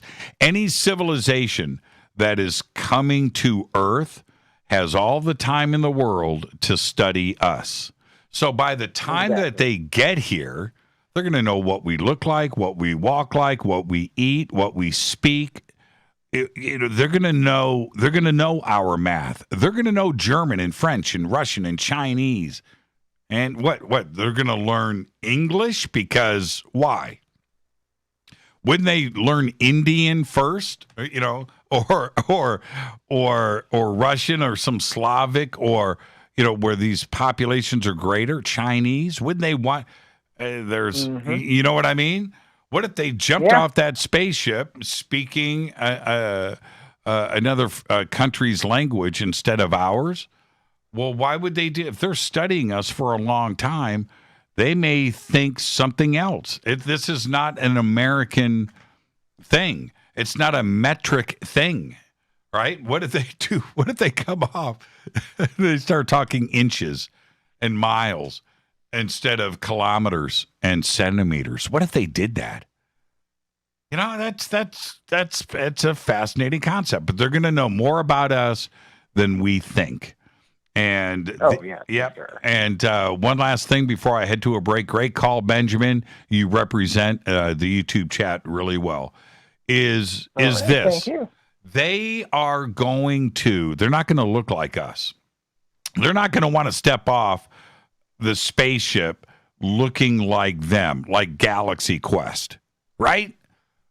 They are going to send a representative down. It'll be an android.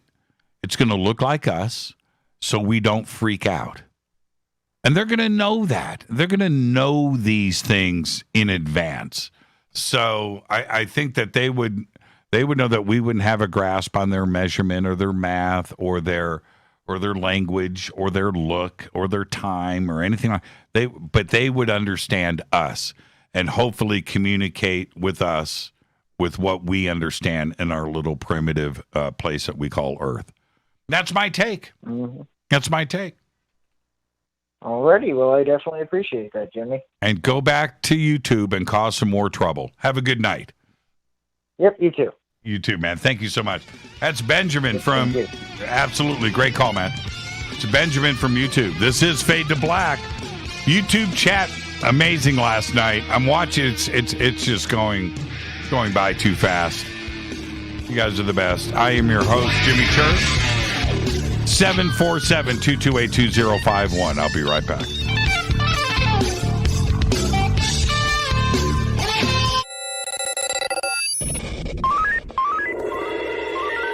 Way out here, we listen to Jimmy Church. You're listening to Fade to Black. Always on the edge of the hottest alternative talk. Jimmy Church with Fade to Black. KGRARadio.com. ¿Qué tal, mis amigos? Yo soy Mario Carson, el tiburón, y los invito para que escuchen a mi buen amigo Jimmy Church Radio. ¡Claro que sí!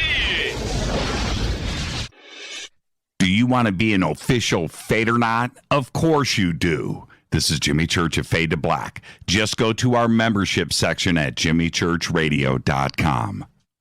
Fadernauts. When you think about the future of our country and where we're headed, do you wonder about the food supply? I do. Disruptions in the food supply chain could be disastrous, and they usually occur with little warning. That's why the smartest thing you can do today is to stockpile emergency food, water, and other essentials. I personally recommend My Patriot Supply. They're the nation's largest emergency preparedness company, serving millions of customers for more than a decade. In fact, they're the only source my family trusts for our preparedness plan. You should too. Right now, save 20% off a full 4-week supply of delicious meals that provide 2,000 calories a day. Saving 20% helps too, doesn't it? Especially now. So go to preparewithjimmy.com and get ready. That's preparewithjimmy.com. There's no time to lose. Do it now. So, you love talk radio? Then you'll love TalkStreamLive.com. TalkStream Live is always on, 24/7 with the best streaming talk shows. Find your favorite talkers and discover some new ones. It's free, readily available online or on mobile with any smartphone or tablet. Finding your favorite talk shows all in one place has gotten a whole lot easier. Just go to TalkStreamLive.com. Be sure to download the free apps from Google Play or the iTunes App Store. You listen to us, and we listen to you. And so does the CIA. KGRARadio.com. You are listening to Fade to Black with Jimmy Church on the Game Changer Network. Oi, oi, I'm Reese Evans. You're listening to Jimmy Church. This is Revolution. The revolution will not be televised. The revolution is on radio. Ciao.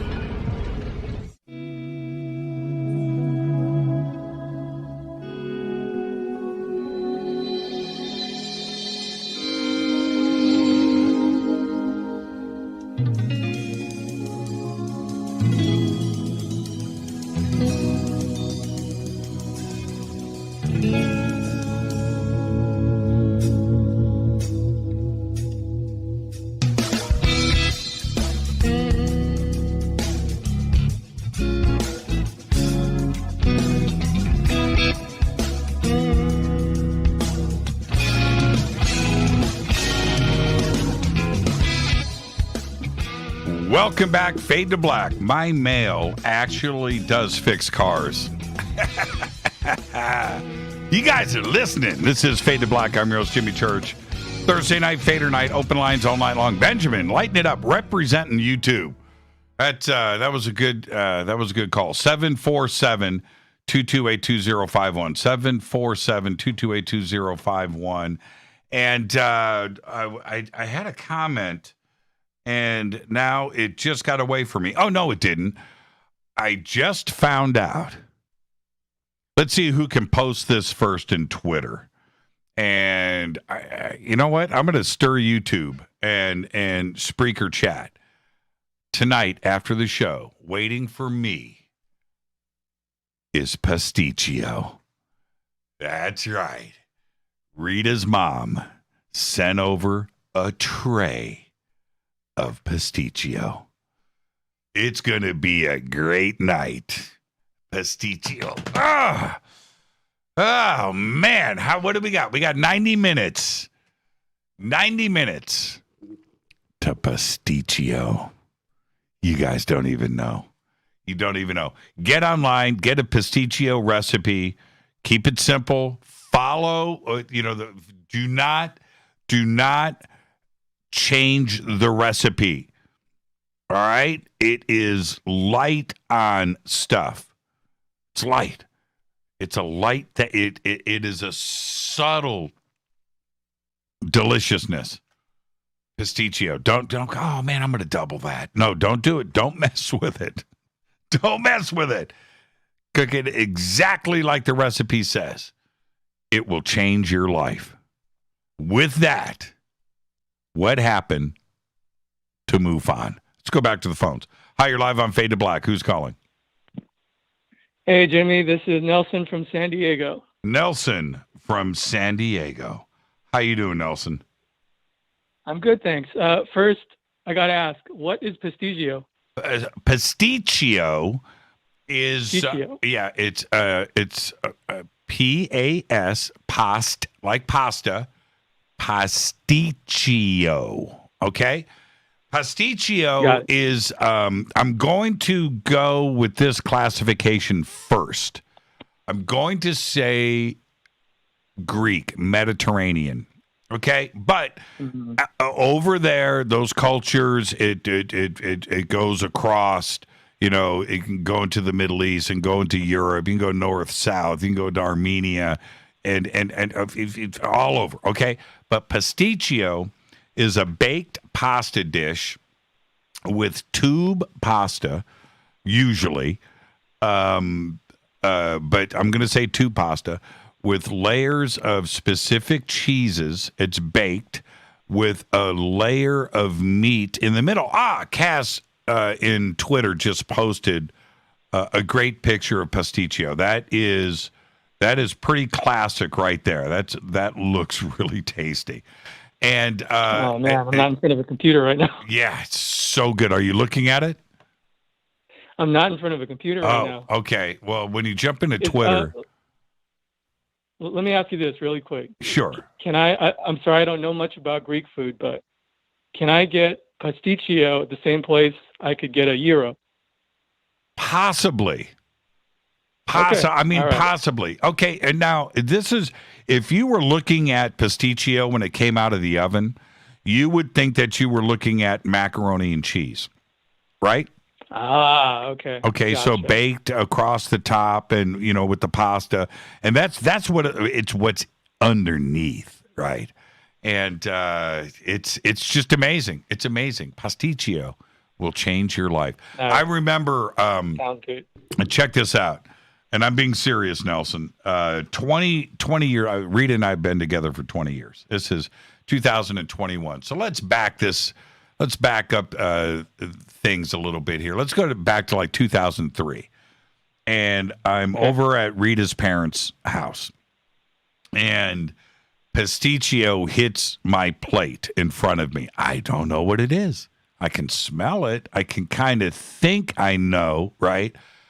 And I took my first bite. And I thought it was an emotional reaction. I thought that and this is my Midwestern meatloaf, pot roast, Thanksgiving dinner guy, right? That's that's who I am. I bit into this and I thought it was the world's perfect food. Perfect. It's perfect. Perfect. It's incredible. It's incredible. So I still get excited today, 20 years later, about pasticcio. And it's just incredible. Pasticcio. Okay, you called me, Nelson. What's on your mind?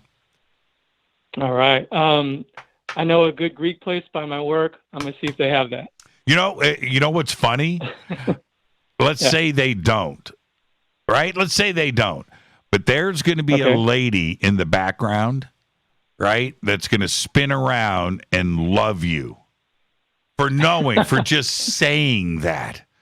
Just going, hey, man, I'm here for some pasticcio. Just tell me you got some action going on. And they may not have it, but you are now their favorite customer.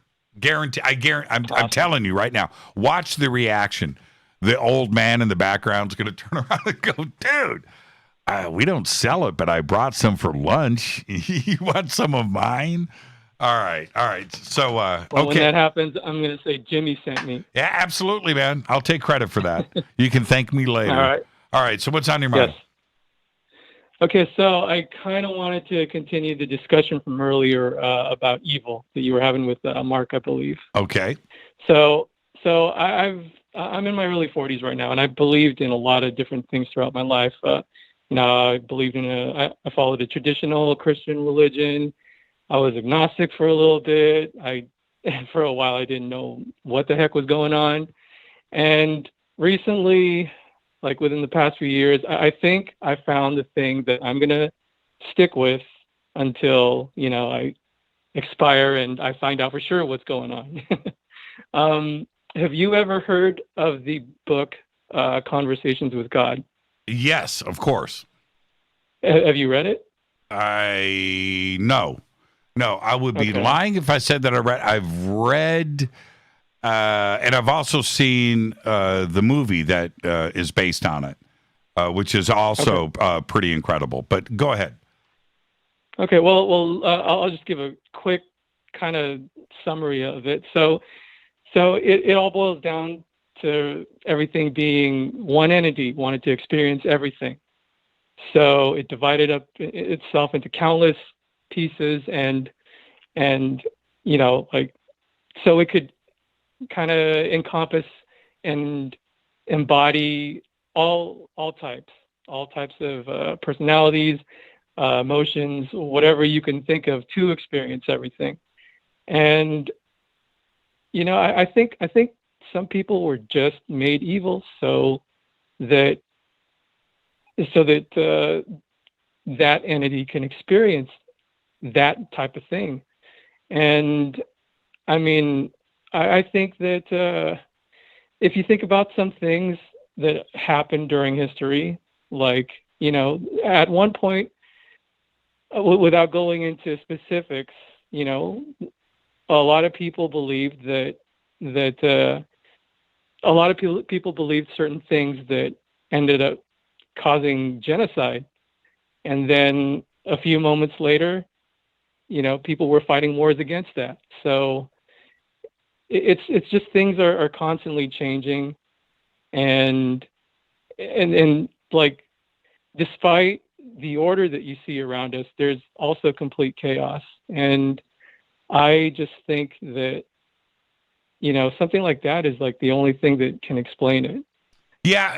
So do you feel that it's something that is part of our DNA, that it's part of you, right? And that you may not be evil, but there's a circumstance. Look, I'm telling you right now, and I've said this before, but if we lose the internet, if we lose our ability to eat, get water, food, how quickly would my town of Burbank, my quaint little village, and it's nice, right, just is utter chaos?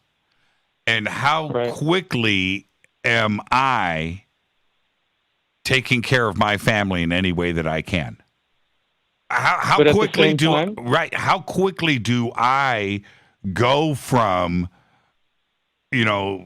me to somebody that you don't recognize? Right. How at the same time, though, there are going to be people that will definitely be tempted to take the easy way and, just steal and kill for what they need.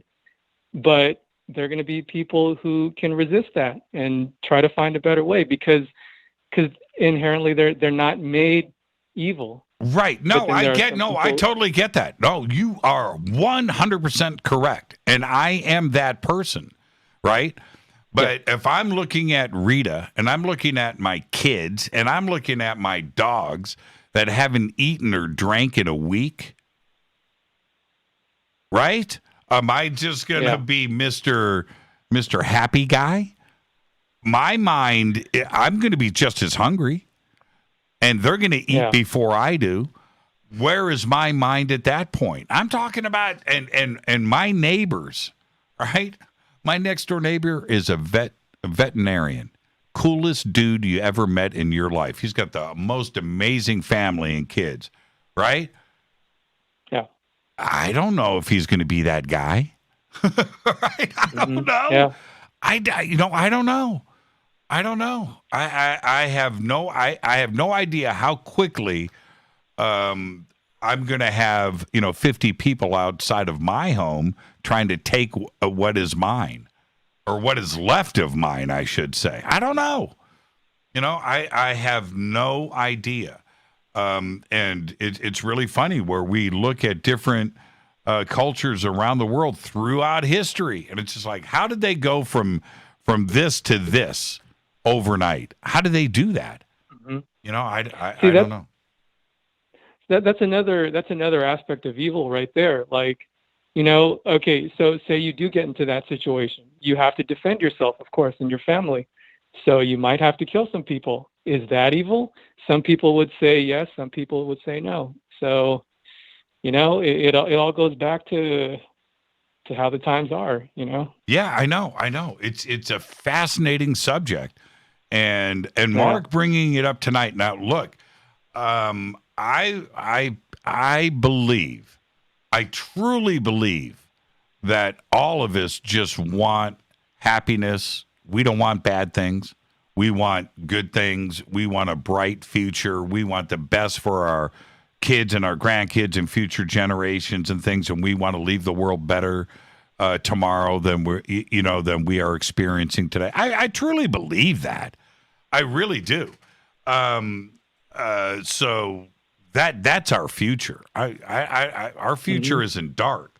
I'm saying that we have gotten to the point where our dependency on things like the internet and electricity and communications, which comes down to logistics and the delivery of food and water and all of that we are so technically dependent on all of that, where 100 years ago or 200 years ago, where it was, farming, and we had a different way of delivering goods and how we, and so if something went down, we had another farm that was good.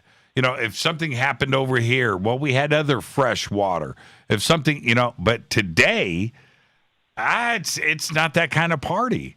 And if it goes down here in LA, where we've got 25 million people dependent on 2 freeways, the 10 and the 5, that's where all of our food comes from. It's where all of our water comes from. It's all the traffic. If anything happened at all, we got nothing. And I don't know how many days we have of a food supply in LA if that got cut off, and water. How many days do we have before it's all gone? Nelson, I'll leave you with this. In 1994, when the earthquake went down,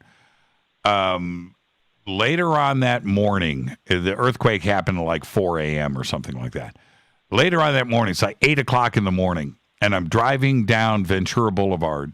Everything is broken, all the glasses in the streets, and it was mile after mile. It was crazy. It's like being in Beirut or something, downtown Baghdad. It was crazy. So anyway, but I pull up to this gas station that I knew well, and went in to get a pack of cigarettes, a friggin' pack of cigarettes. I didn't need gas. I didn't need water. I needed a pack of cigarettes. And I walked in. This was 6 hours after the earthquake. I went into this gas station, and it was empty, picked dry. There was not a shelf in the store with anything on it. They didn't have motor oil. That store was empty. And I went in, I was like, dude, he goes, man, everybody bought everything that we have. That's it. I was like, you got to be kidding me. And I couldn't even get me a pack of cigarettes. So there you go. Nelson. Not even one bottle of Advil. No, they had nothing. The store was empty. Empty. You know the cigarette racks that are up in the air behind the cash register? Empty. Yeah. Empty. I didn't think people smoked menthol cigarettes, but apparently, well, you know what? I would have bought a pack of Cools if they had them left. Nelson, enjoy your weekend, man. Thank you for the phone call. You too, Jimmy. Fade to black. Yeah, fade to black. That's a great phone call right there. Thank you, Nelson from San Diego. And, man, that just reminded me of Hacksaw Hamilton right there. San Diego. Hi, you're live on Fade to Black. Who's calling? Hello, Jimmy. It's take me off. Take me off. Take me off speaker. Oh, I'm so okay. I will. I apologize. Okay, what's on your mind tonight, Joe? Well, I'm going to say something really radical, and upset a lot of cages. And please hear me out to the end, okay? Well, you got 4 minutes, Joe. Can you get it done? Yes. Okay. In brief, scientists and rationalists are cowards, and I will tell you why. Mankind's quest has always been to explain what they could not understand and quantify and put a label on it and put it in a box. Well, that's nothing new. That's nothing new. I know, but listen. Okay. But listen. But I would say, and listen, people, I don't mean to be rude, but listen, but I say this. You cannot explain the metaphysical by the physical. And that's my little tidbit on my little comment for tonight. Okay. That's just my little 2 cents. I would say I'm going to follow that up with yet. Well, I know. I mean, we always think maybe our beliefs may be justified by science. Of course, I've heard that in my community. Right. But I don't really think so. Because these things are beyond words, Just like we don't even understand. Nobody's really right, Jimmy. Nobody really understands the ultimate, Well, that's but we all true. Try in our own way. In our way, that's true. We all try, So that's what true. could I say? Yeah, no, that's true. That's true. Yeah. But I don't think that we can prove or understand the metaphysical with the physical yet. Maybe we never will. Maybe we never will. No. You know what? I don't believe that to be true. No, I don't. No. If you would in any way suggest that in 1900, okay, that's one lifetime ago, 1900, 120 years ago. Okay. In 1900. Right. The concept of Jimi Hendrix? No. Oh, nobody. When I say Jimi Hendrix, I'm talking about everything that is involved with that, like electricity, stereo, a Stratocaster, guitars, rock and roll, the music, everything, the color, the pageantry, the outfit, everything about something like that. In 1900, that would be possible, when in 1900 they were operating with candlelight and horses, and that 70 years later, 68 years later, 68 short years later, Jimi Hendrix would be around. No, you can't. That's because of Roswell. Well, it is because of Roswell. But my point is, I have no idea where we are going to be in another 50 years. I have no idea, man. I have no idea. Just a quick comment on music. I saw Al Di Meola and Lenny White at the Palladium in New York City when I was a kid years ago. And let me tell you, Al Di Meola, they used to call him the White Technician. When he played guitar, his fingers were a blur. That's how good and fast he was. Rita and I saw Al DiMeola last year. And really? Yeah, we saw him last year with Steve Vai. Came on stage and he played a few songs. Okay. But that was it was really funny because this is how it happened. I believe, I could be wrong, but I'd have to go back and check. But I think I'm friends with Al DiMeola on Facebook. I think that's how it happened. Hey, and it popped up. Listen, Joe, it popped up in my feed. Al DiMeola goes, "Hey, everybody, I'm playing a surprise gig tonight at such and such club." And I turn to Rita and I go, "Check this out, this post from Al DiMeola." So I immediately call the club. I make reservations. We sit with dinner, and we sit right there, right in front of the stage, and we go and see Al. And that's what it was. That was the other thing was with Steve Vai. It was like this secret show. And I believe that's how it happened. Otherwise, we wouldn't have even known. So that's it. We I couldn't believe Rita and I were so happy. We're going to go see Al DiMeola tonight and Steve Vai, and there we go. Missing persons? Missing persons with Terry Bozzio? Yep. What about him? You know the guitar player Warren Cucurello? He was with Zappa for a while. Yeah, they all did. In his neighborhood. I used to hang out with his younger brother, believe it or not. Yeah. I met him once, actually. Yeah, he's from out there. That whole band. That's where he came from. Well, that whole band, I believe all of Missing Persons came from Zappa. That was Terry Bozzio, Warren Cucurullo. I don't know who the bass player was. No, the bass player was Patrick O'Hearn. I think it was Patrick O'Hearn. Okay. With the blonde hair. Yeah, hold on for a second. I'll tell you right now. I was so in love with that chick with the blonde hair. I can't tell you. Yeah, Dale Bozzio. She also was in Frank Zappa's band. Hold on for a second. Yeah, look up Missing. I'm sorry. I don't mean to interrupt. I know, it's okay. It was... it was Patrick O'Hearn. I know what I'm talking about.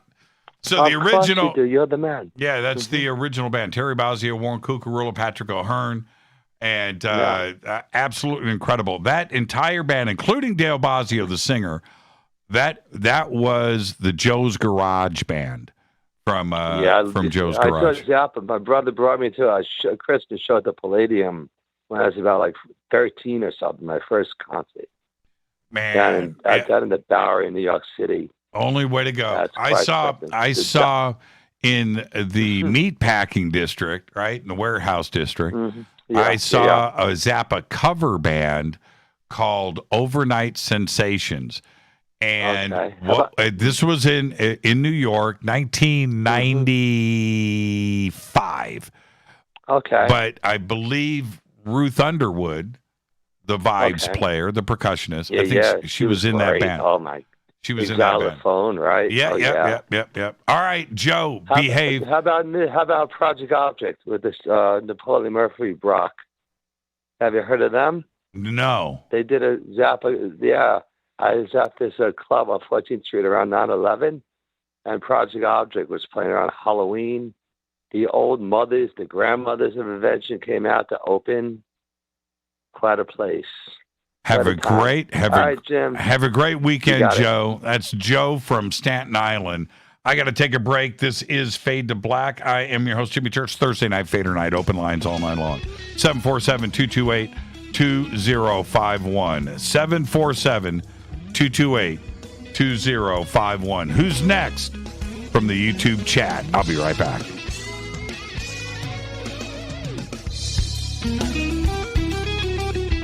Hi everybody, this is Rob Halford, the Metal Guard on JimmyChurchRadio.com.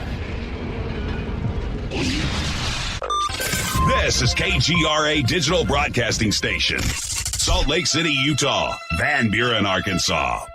Why is it we're not very good with our health regimen until it's too late? We don't put oil in the car until the engine blows up. When the body's out of balance, your health is not so good. Give your body some love. Log on to getthetea.com. That's getthetea.com. Try our Life Change Tea, which cleanses you from harmful intruders. A clean colon is one of the ways to bring the body in balance. We also carry organic supplements to help you get where you need to go. So do your body a favor. Log on to getthetea.com. That's getthetea.com. You can even visit our sales page to save some dough. Does anybody call money dough anymore? Anyway, if you're looking for short, helpful health tips, go to YouTube and punch in Health Matters Now. That's Health Matters Now. So, log on to getthetea.com, shop, get balanced, then learn some cool tips at Health Matters Now. You'll be glad you did. That's getthetea.com. Your contact for current news and trending topics. KGRAradio.com. This is Jimmy Church of Fade to Black, and I only drink Fade to Black blend coffee from Rivermoon. Just click on the Rivermoon Coffee banner at jimmychurchradio.com. Promo code F2B Blend. This is the only way forward. This is Fade to Black. Make contact. KGRAradio.com.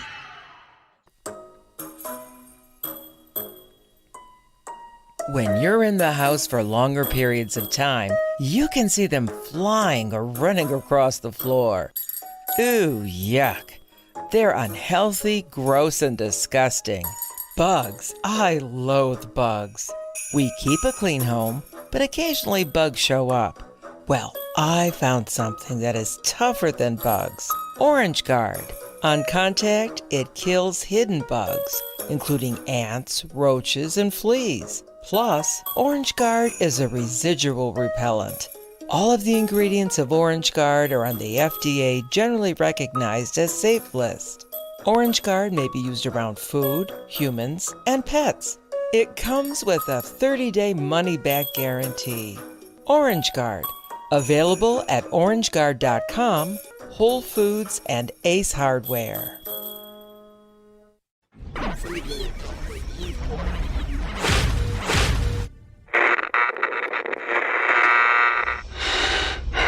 You want to know a secret? I love ponies. I really love ponies. I'm serious. I couldn't stay sane without ponies to brush. Why Fade to Black? Because you never got that pony, damn it. This is Fade to Black with Jimmy Church on the Game Changer Radio Network and KGRA, the Global Radio Alliance.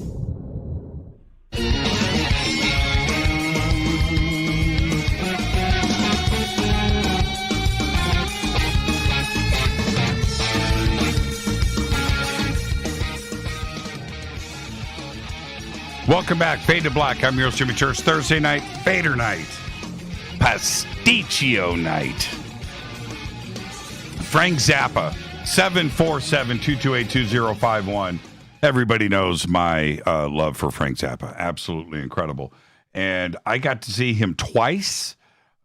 Same show at Indiana University twice. It was insane.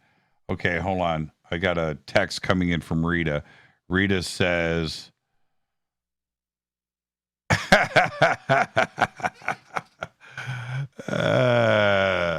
Rita just said, no pasticcio for you. Oh, come on, You can't do that. Anyway, Frank Zappa. Saw Frank Zappa twice.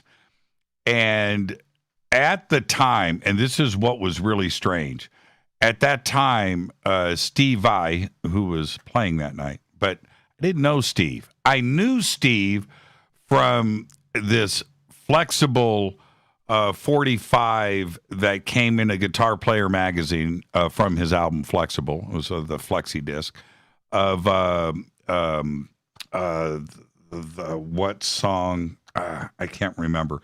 But anyway, I had that. And you had to put it on your record player, and then you put a quarter on it. You remember that? And you taped it down so you keep it from. So I go to see Zappa, and I see this guitar player.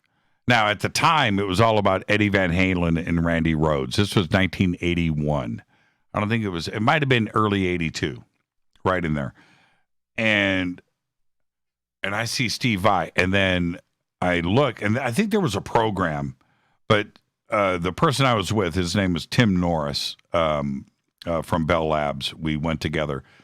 He goes, that guitar player's name is Steve Vai. I was like, that's Steve Vai. I couldn't now. And this was the golden era too of Vai. This was the band. This was Terry Bozzio on drums, and it was just incredible. Well, anyway, I couldn't take my eyes off Steve Vai. I could not. And we had these really great seats. We were about 20th row, center. I could just see, it's just right there, right in front of me. And Steve Vai freaked me out. And that version of Steve was probably, early 20s, just a kid. Incredible show. So yeah, I got to see Zappa twice. Same show, different songs. That was the other thing. There were a couple of songs he didn't play the first night that he played the second. But anyway, there you go. Okay, let's get back to the phones. Yeah.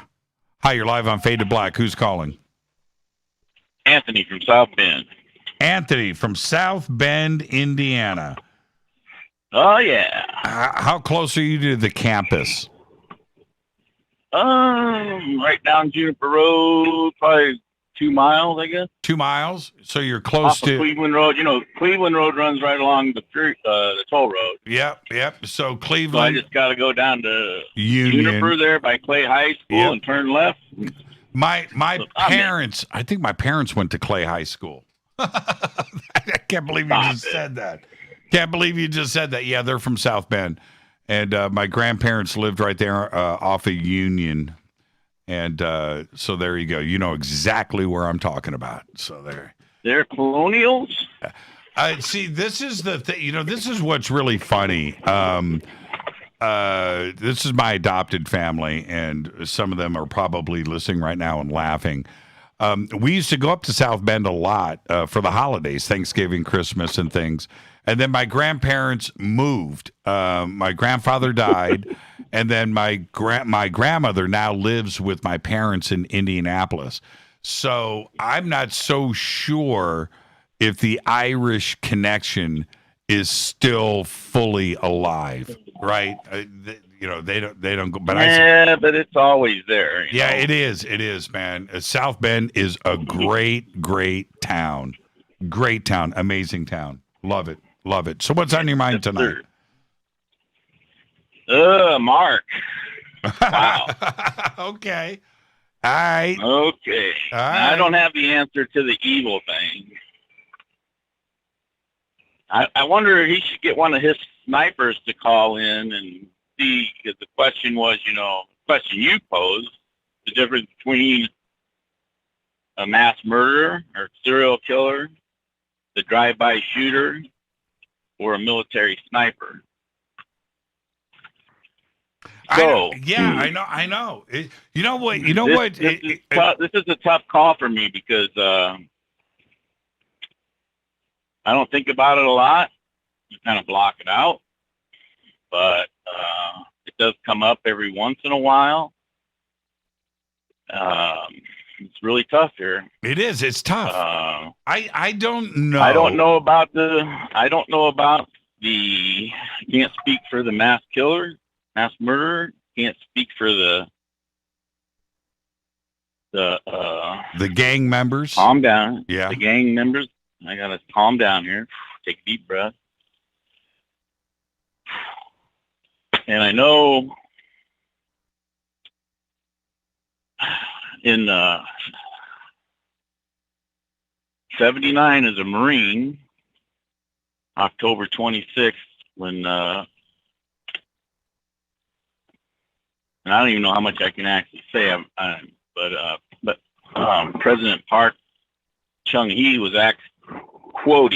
accidentally shot by his chief of intelligence, Kim Jae-koo. Sorry about that. accidentally, with 5 other people, including President Park's bodyguard, they were accidentally shot by this chief of intelligence of South Korea. And 6 sniper teams, we were sent over there right away to protect the DMZ, and we were, young Marines under orders. Anything see moving in the DMZ, you take it out. And the one question I always ask myself is, will I go to heaven? And I kind of tell myself I probably won't. Right. I've had pastors, wife, kids,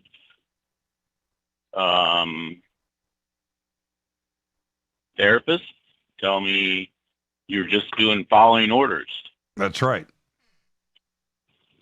And I can't really even recall at the time of squeezing the trigger on the 7 confirmed kills. But I know now. Yeah. I know now. Yeah. That I've changed the lives of 7 families. Yeah. And it bothers me to this day. Yeah. I don't know how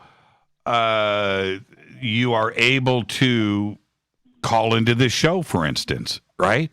It's tough. It's tough. I remember. Listen, I got to talk about it. It's good to talk about it. And I block it out most of my life. But something like tonight brings it up. And I have a lot of anxiety about it. But I still got to go through and call your show, Jimmy. Yeah, and I appreciate you letting me call. Thank you, Anthony. Let me say this, and I know that you'll appreciate this. I was at LAX and late 2000s, and no, actually, it was the thing that I'm thinking about specifically was at around the year 2000. I'm at LAX, and I'm waiting for my luggage. And as I'm waiting, and I've got a limo driver there, right, that's with me. Mm-hmm. And as we're standing there, it seemed like 50 soldiers come in. And they were all in fatigues, picking up duffel bags, and I'm watching everything, and I'm just like, but nobody's smiling, right? And so now I've got a few around me, and I turn and I said, "Hey man, where are you guys coming in from?" And he goes, "Iraq." I was like, "Oh. What? And he said, "Yeah, man, just landed. And we're here. We're going to catch another flight, and they're going somewhere else." And I'm like, "Wow." And he goes, "Yeah, most of us were over there for about a year." And I'm just looking, and the distance, I don't even know how to explain it, to put it into words, but nobody was happy. Right? Nobody's high-fiving. Nobody's, and it was like this distant, and I didn't even know what to say. I have no idea what they just experienced for the last year. I have no clue. Right. None. And all, I wasn't about to say something stupid and flippant like, "Hey, man, thanks for your service. Thanks for," you can't say that at that moment. You just want to, not, how do I say this? Not to freak anybody out. I could just tell. Right. I could just tell. There's nothing I could say that would have any meaning. It was, right. It was a crazy experience, and I'm a military brat. I was raised on Army bases, and I've been around and things. But at that moment, I didn't know how to deal with it. It was a really crazy. None of these guys are talking, right? They weren't. It was weird. It was weird. I just kind of hold it in. You just hold it in and try to just block it out, forget about it. Yeah. But for those who fight for it, freedom has a special flavor the protected never know. Yeah, that's right. You're 100% correct on that. I appreciate the military families and how I was raised and what goes on there, because you never know, especially as a mom, right? A military wife, and with children and things. But, my dad was in the Army band. He wasn't going to go out and get deployed somewhere. But all of my friends were in a different situation or came off of a situation, right? Right. They just, and it's just the way that it is, So I appreciate it, man. And talking about it, there's just no way you can change the past. You can't do it. Can't do it. You can't change the past. And it's not the part about like, well, I go to heaven or not, if that's what you believe in. That it's the part that I changed 7 families' lives. Sure. Whether they were married, did they have kids, were they were all somebody's son. Mm-hmm. They had a mom and dad. Yep. And that's the part that, people kind of goes to that book, the 5 people you meet in heaven, I don't know if you ever read that book by Mitch somebody, but it's all people that you've affected their lives, but you don't even know them, like third, fourth generation, Yeah. Like you did something one time and it affects a person's life that maybe 2 or 3 generations, degrees from you, kind of like that 7 degrees of separation. The butterfly effect. Yeah. But anyway, Anthony, it's tough to call in. Man, thank you for that. Thank you for the phone call, man. Very, very cool of you. And don't be a stranger. Okay. Man, call in anytime. Next time, call in with the UFO story. How's that? We'll Will do, sir. We'll talk guitars. We can talk about. All right. We can talk about South Bend meatloaf and gravy. All right. Oh yeah. I'll talk to you. All right. Have a great night, Jimmy. Anthony. Thank you, man. Fade to black, everybody. Fade to black. That's what I'm talking about. Thank you, Anthony. Anthony from South Bend. South Bend, one of my absolute favorite places in all of the world. South Bend, all of Indiana. It doesn't matter. From South Bend all the way down Evansville, Bloomington, Indianapolis, Terre Haute. Terre Haute counts.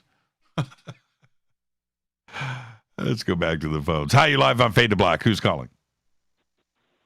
Hey, Jimmy. It's Carl from Arizona. Carl from, do you say Minnesota? Arizona. Oh, your smoking ring. Oh, buddy. Carl, get out of here. Rita, it's Carl from the fire pit. Man, it's great to hear your voice, man. You know what's funny? Carl, you've never called the show. I know. I just happened to tune in last night. Well, I listen to you a lot, but I'm hardly ever in that chat room. It's too crazy in there. And it was really cool what you were doing, talking to us. Well, and look, I said, Carl, there are people listening right now that know about our little chat last night. But I want everybody to know, Carl and I, 2 years in a row, we spent a week together. 2 years in a row, had the absolute. No, I only was there. I was only there for the ECETI. I mean, for the Soltec. Oh, I thought you were there one other time too, as well.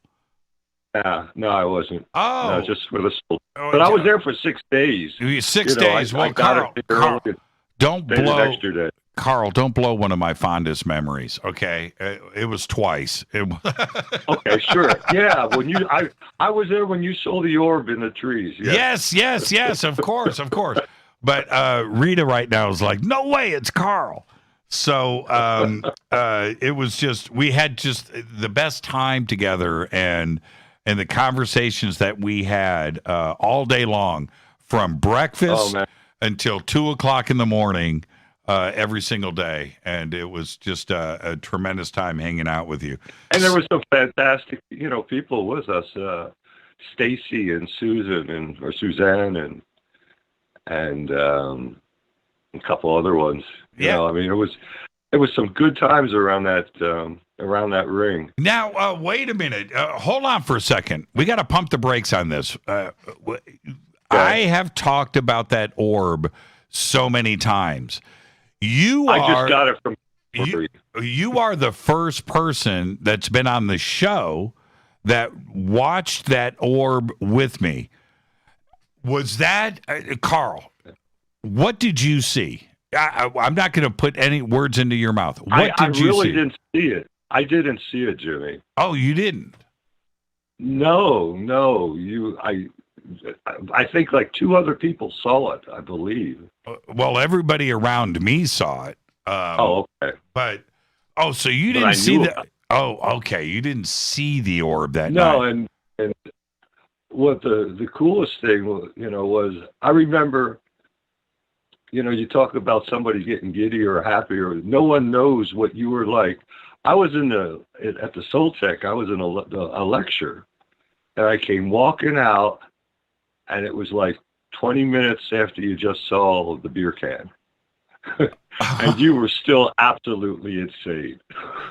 You didn't see the beer can. No, all of us were in lectures. You were playing hooky. Right. No, you're correct. And this is the funny thing about the beer can. Jason Quitt was giving a lecture in the big hall. He missed the beer can. That's the lecture I was in. I was in his lecture. Man. I thought that I thought that you saw the orb that night. With that week, so many things happened. It was stuff during the day. It was stuff at night. I mean, the first night I was out sky watching. I was standing behind you and Billy. And I was there, and it was my first UFO also. When you screamed out, "Hey, Billy Carson just saw his first UFO," and I'm going, "So did I." That was so much fun. That was so much fun. Oh, Billy, I think Billy, how do I want to say this? Billy's got an open mind, okay? And I understand Billy, but he wasn't expecting that. He wasn't. No. He was not. And he stood there in that 10 or 15 minutes that he was there. It seemed like what was going on in the sky was happening for him. There was some proof that needed to be lined up in Billy's life at that moment, and he got a real taste of it. It was a lot of fun. Yeah. Yeah, but we saw those every night, man. It was crazy, man. So what's been up with you? Nothing much. I got out of the valley, out of Phoenix, and I'm up in living up in Camp Verde. It's about 30 miles from Sedona. Camp Verde, isn't that that's Bill Cooper's old town? I think Bill Cooper broadcasted out of Camp Verde. Absolutely. Really? Yeah, I think he died in Camp Verde. I think he was shot in Camp Verde. There's only, how many people live in that town? Actually, well, there's a small town, but it covers a big area. It There's does. like 15,000 people in the area. Okay. I mean, it's huge. Yeah, well, you can call that huge. Well, that's how many people live on my block. I know. So, are you going to get out to LA this year? You going to go out to any conferences? If they have any. Well, there's going to. I was really looking forward to seeing you in November at Laughlin. Yeah, I'll still be there. I was really looking Florida. I could drive. It was like a 4.5 hour drive for me. Yes. Well, we're going to be in Laughlin June 6th for UFO MegaCon. So I'll be there for that. That's going to be really cool. Finally, an in-person conference. And that's a 7-day conference in Laughlin. That's June 6th. Oh, wow. So you've got to come out. Richard Dolan, Billy Carson. Sure, man. Billy Carson is going to be speaking. Sid Goldberg is going to be there. Danny Sheehan's going to be there. Johnny Enoch's going to be there. Sean Stone is going to be there. Rita is going to be there. And of course. Yeah. So that's going to be great. So that's June 6th. I just actually the last time you probably saw a picture of me was in your Facebook group, or not yours, but the unofficial show group, and I was standing next to Richard Dolan wearing my Fade to Black T-shirt. I do remember that. 85 likes. Now, so to follow that up, Laughlin is June 6th for UFO MegaCon, and then in November, again, in Laughlin, we will be up there for Paula Harris's conference. So we're going to be doing 2 in-person conferences this year, and they both happen to be in Laughlin. And I look forward to it. All the Fadernauts, come on out. We were going to make this announcement next week. I'm letting it out on the air right now, just letting everybody know. June 6th, UFO MegaCon, right there in Laughlin, Nevada. And then in November, Paula Harris's conference. And she's starting to make those announcements now for November. So, well, and I'm really looking forward to that. 2 conferences back to back in Laughlin. Yeah. I mean, we went through a whole summer with that, or, year basically. You had that one in January, February, I forget what it was. But then after that, there was nothing. Nothing. This past. No, we haven't seen anybody. That's why I was looking forward to November. Yeah, so were we. Oh, Carl Bittner, I can't believe you're talking to me, man. You've got to come out for June 6th in Laughlin, and then do the second trip up in November, and I'll see you twice this year. So we'll make up for all the old times. All right, man. Carl, enjoy your night. Good talking to you, Jimmy. Enjoy your night, my man. Thank you so much. You have a good one. You too. And I can't believe Carl just called in. He's never called into the show. That was just an amazing week that we spent with Carl. I thought it was 2 years in a row. So funny to me. He just straightened me out, and I thought he saw the orb.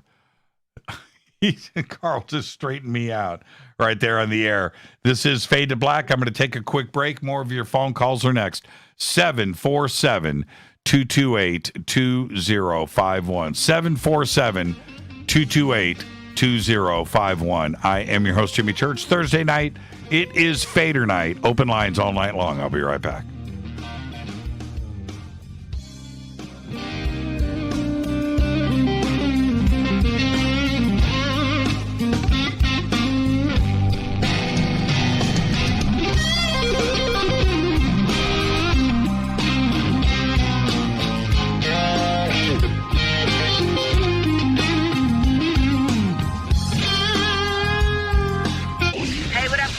Vivica Fox here, and you are listening to my boy, Jimmy Church, on JimmyChurchRadio.com.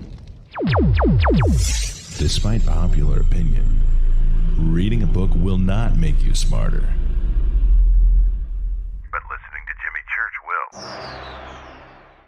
This is Jimmy Church of Fade to Black, and I take Life Change Tea supplements every single day. It's what I do. Click on their banner at JimmyChurchRadio.com. When you take the beans from Central America with dashes of Indonesian and African mixed in and then roast it to the dark side of Fade to Black, you create the ultimate brew of fringe. Introducing the Fade to Black blend from River Moon Coffee. Yes, Rivermoon's darkest customized roast was created for the love of Fade to Black. The alchemy of masterful roasting and smoking the beans is in every sip of this full-bodied dark Java. I need my coffee dark, deep, with distinct bittersweet chocolate highlights, just like the bunker. Leaning further into the darkness of the roast is Fade to Black Blend from Rivermoon Coffee. Just click on the banner at jimmychurchradio.com and use the promo code F2BBLEND for 15% off of your order today. Hello, my name is Billy Carson, and I am a best-selling author and the founder of ForbiddenKnowledge.tv. Together with my team, we have built an all-new conscious streaming TV platform designed with every family member in mind. If you have ever wanted to travel the world and attend lectures and workshops from your favorite speakers but weren't able to, look no further. ForbiddenKnowledge.tv. There are dozens of workshops and lectures from speakers you know and love. We have also included amazing categories to assure that your consciousness is entertained and elevating on a daily basis. Amazing interviews, ancient history, ascension knowledge, wisdom teachings, documentaries, conspiracies, mysteries, health and fitness, conscious cooking, meditations, finance, yoga, and so much more. To start your free trial on any mobile device or computer, surf to ForbiddenKnowledge.tv. That's Forbidden Knowledge with the number 4, ForbiddenKnowledge.tv. Again, visit ForbiddenKnowledge.tv today. Are you intrigued by Paranormal Talk Radio? You'll love the new Paranormal Radio app from TalkStream Live. You'll find a great selection of talk shows covering UFOs, ghosts, strange phenomena, and much more. Download the Paranormal Radio app now and start listening to the very best in paranormal talk entertainment, including the network you're listening to right now, the Paranormal Radio app. Free in Google Play and the iOS App Store. This is Erica, Brittany, Gabby, and you're listening to JChurchRadio.com. It's not a lifestyle we chose. We were born this way. KGRARadio.com.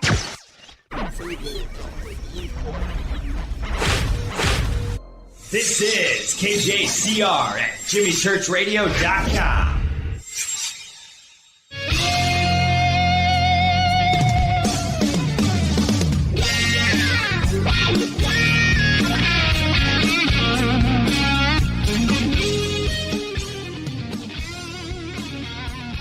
Welcome back. Fade to Black. I'm your host, Jimmy Church. Thursday night, Fadernight. Open lines all night long. I can't believe Carl just called in. That is one of the coolest men on planet Earth. And Rita just texted me. She goes, you still owe Carl $11. and I'll tell the story. Carl, I ran out of cigarettes. Carl went to the store, drove, and bought me a couple of packs of cigarettes, and I never paid him back. I owe Carl $11. Carl, you've got all that and much more coming when you go to Laughlin. Okay? Dinner's on me, and order whatever you want.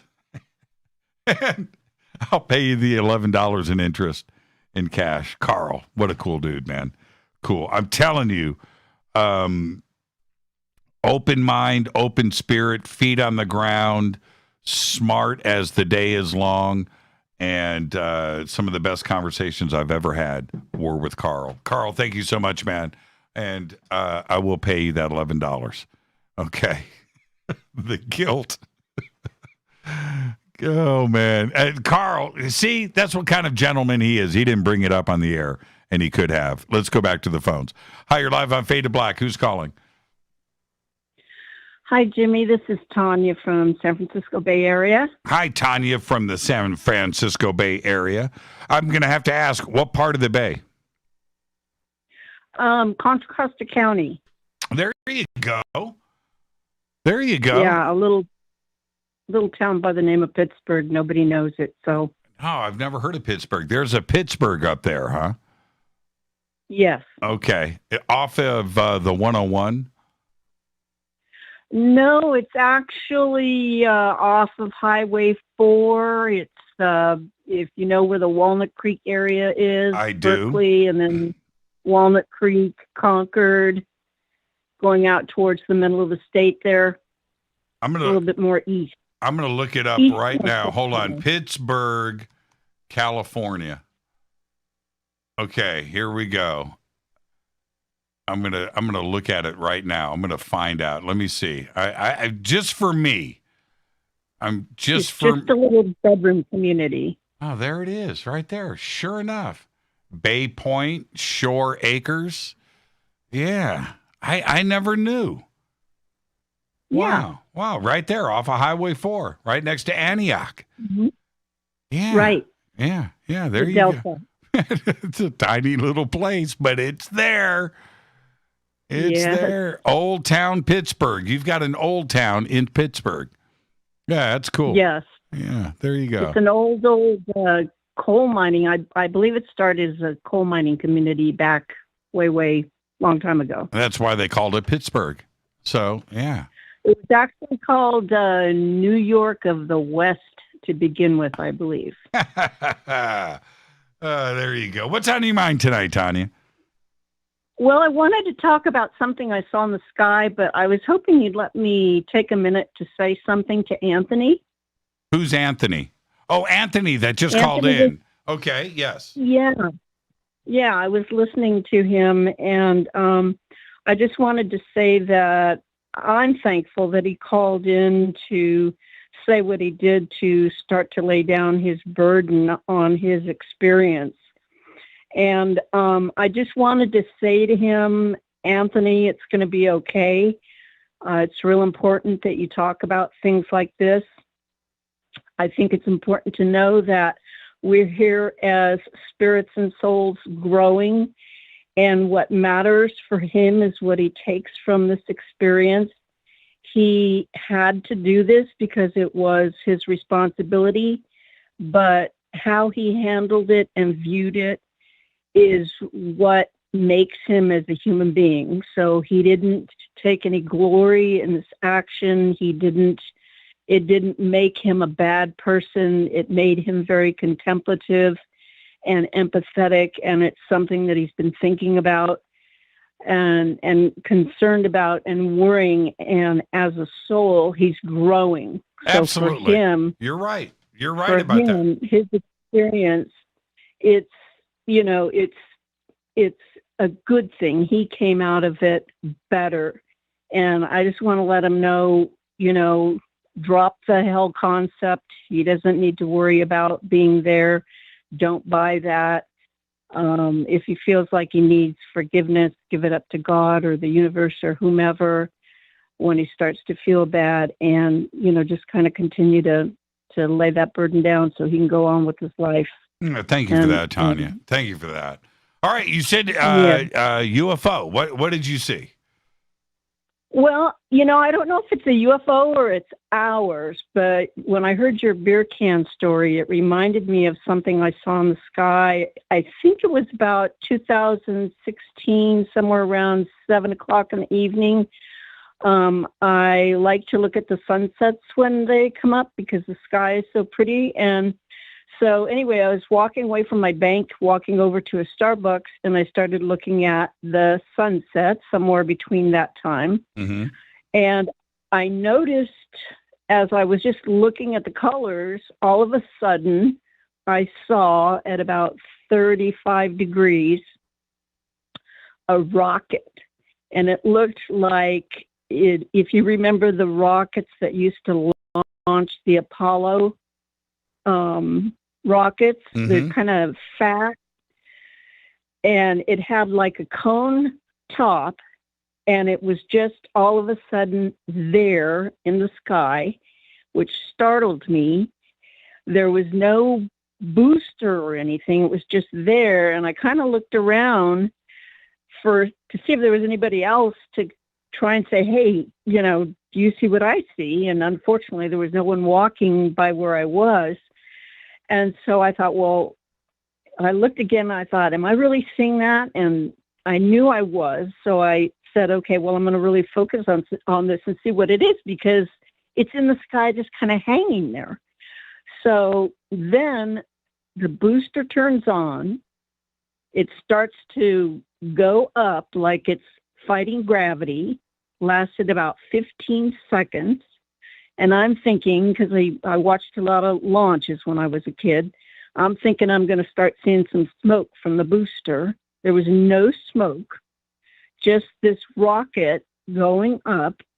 It lasted 15 seconds, and then it disappeared completely. Wow.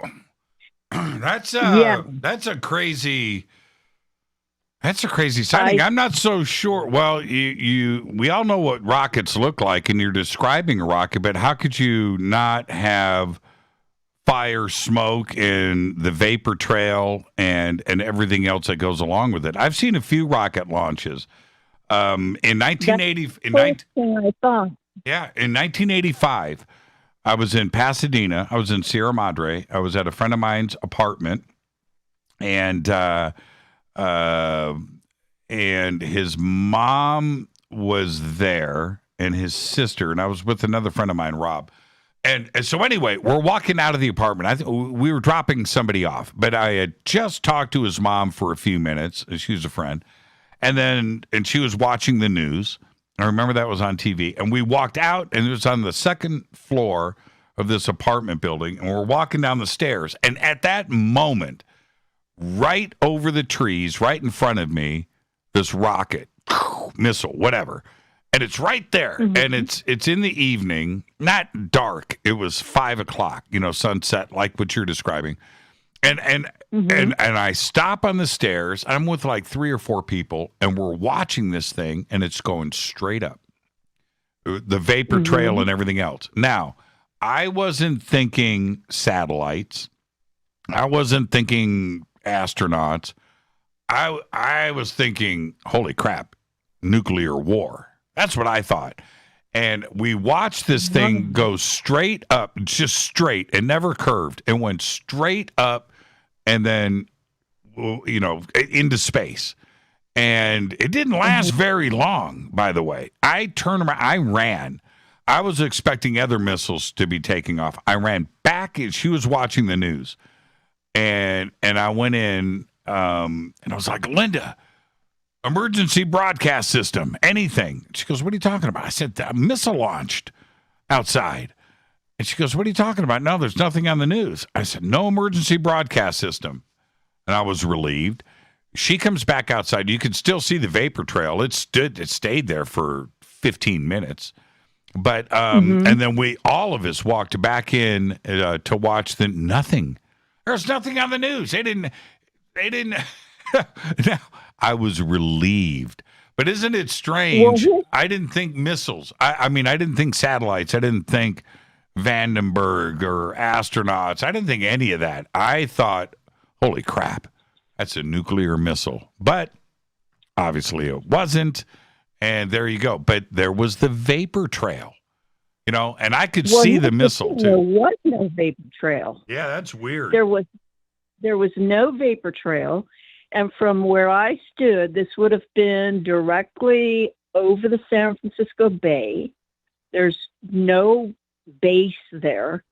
The only thing it could have been launched from would have been a ship or maybe under the water, I guess. I don't know. But it disappeared. It didn't keep going up. That's the thing. Because I was thinking like you were saying, I was thinking I'm going to watch this thing and see where it goes. I'm going to watch a vapor trail and watch this thing go up. And it didn't. No vapor trail. It just plain old disappeared. And I watched the news for about a week, read the papers. I didn't see anything on it. Everybody I talked to, nobody knew what I was talking about, had never seen it. I have no idea what it was. And that was around 2016. I would love to hear from the Fadernauts and somebody else that was up in. It was a summer month because I remember it was between 7 and 7:30 at night, and it was still light. Wow, no vapor trail. That's no vapor trail. That's a Class A sighting, Tanya. Well, I'm just wondering, if anyone has ever seen anything like that. And like I say, had it been behind me, I would have said, well, it came from the Air Force Base up by Davis, you know. Mm-hmm. Mm-hmm. But there is no Air Force Base where I was looking. There's nothing but the bay out there in the Pacific Ocean. Class A sighting. Tanya, enjoy your weekend, and thank you for the phone call. Okay. All right. Thank you, Jimmy. You have a nice night. You too. Fade to black. Thank you so much. And that's a rocket without a vapor trail. I mean, one's going to have to ask, is that even possible? I've seen a lot of rocket launches. I've seen lots of vapor. And that vapor hangs. And it's lit up. And it's all the chemicals and the sun and the way it affects it. And wow, it's just majestic. But a rocket without vapors? That's something else altogether. I wonder what Tanya saw. And with that, let's go to the phones. Hi, you're live on Fade to Black. Who's calling? Good evening, Mr. Church. It's Eric, the Awakening Man. What, do you think you're on the radio or something? What's up with those pipes all of a sudden? I'm trying to sound professional. Trying to sound, because you're not. You're trying to be somebody I'm you're nervous. not. I'm actually nervous right now. I used to not be nervous when I called you because I would drink a lot of vodka, but I haven't been able to drink since I had my, the last time I had a drink was a couple shots of tequila at your house, that $300 bottle of tequila that you shared with us. Oh, that was a good bottle of tequila, wasn't it? Let me ask you something. Did that taste like $300? Dude, it was like if you went to heaven and God said, I'm going to share some of my best stuff with you. That's what he would have pulled out. No doubt, man. No doubt. I mean, I was curious too. It was good. It was one of those things where I'm just going to tell everybody. It was a very special gathering. All of us were tired of COVID. This was what, last month, right? Yeah. Just before you had on the Bigfoot guy. Yeah. So it was 6 weeks ago. But anyway, so I'm at my favorite high-end liquor store. And I know, and I thought, okay, all right, so there's this. And he goes, yeah. And I said, there's this. This is what I want. But if we go 2 or 3 bottles down, and then there is that, how much is it? I was like, and I thought to myself, you know what? Screw it.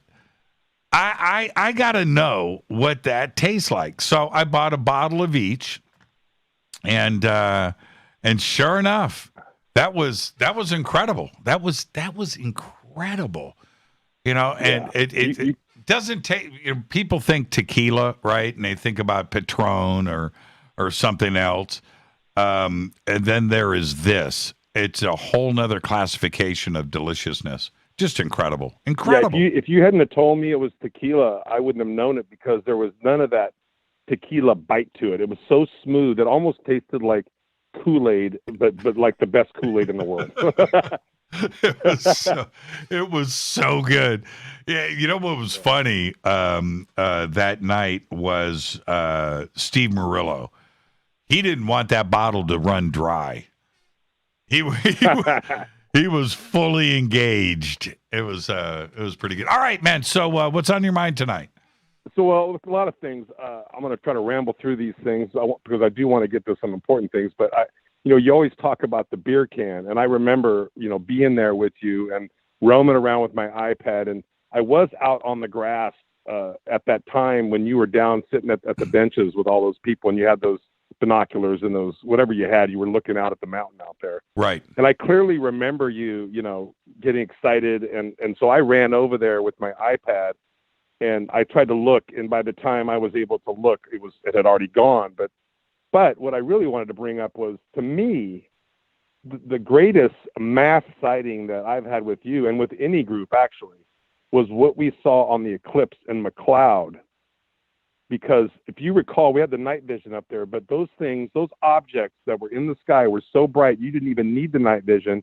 And I remember distinctly that you kept saying, as this one object was in the sky, you would go, I forget what you would say, but you wanted it to light up or kind of expand its brightness, and you would say something, and I think it was like 25 times in a row you asked for this thing to brighten up or light up, and it did.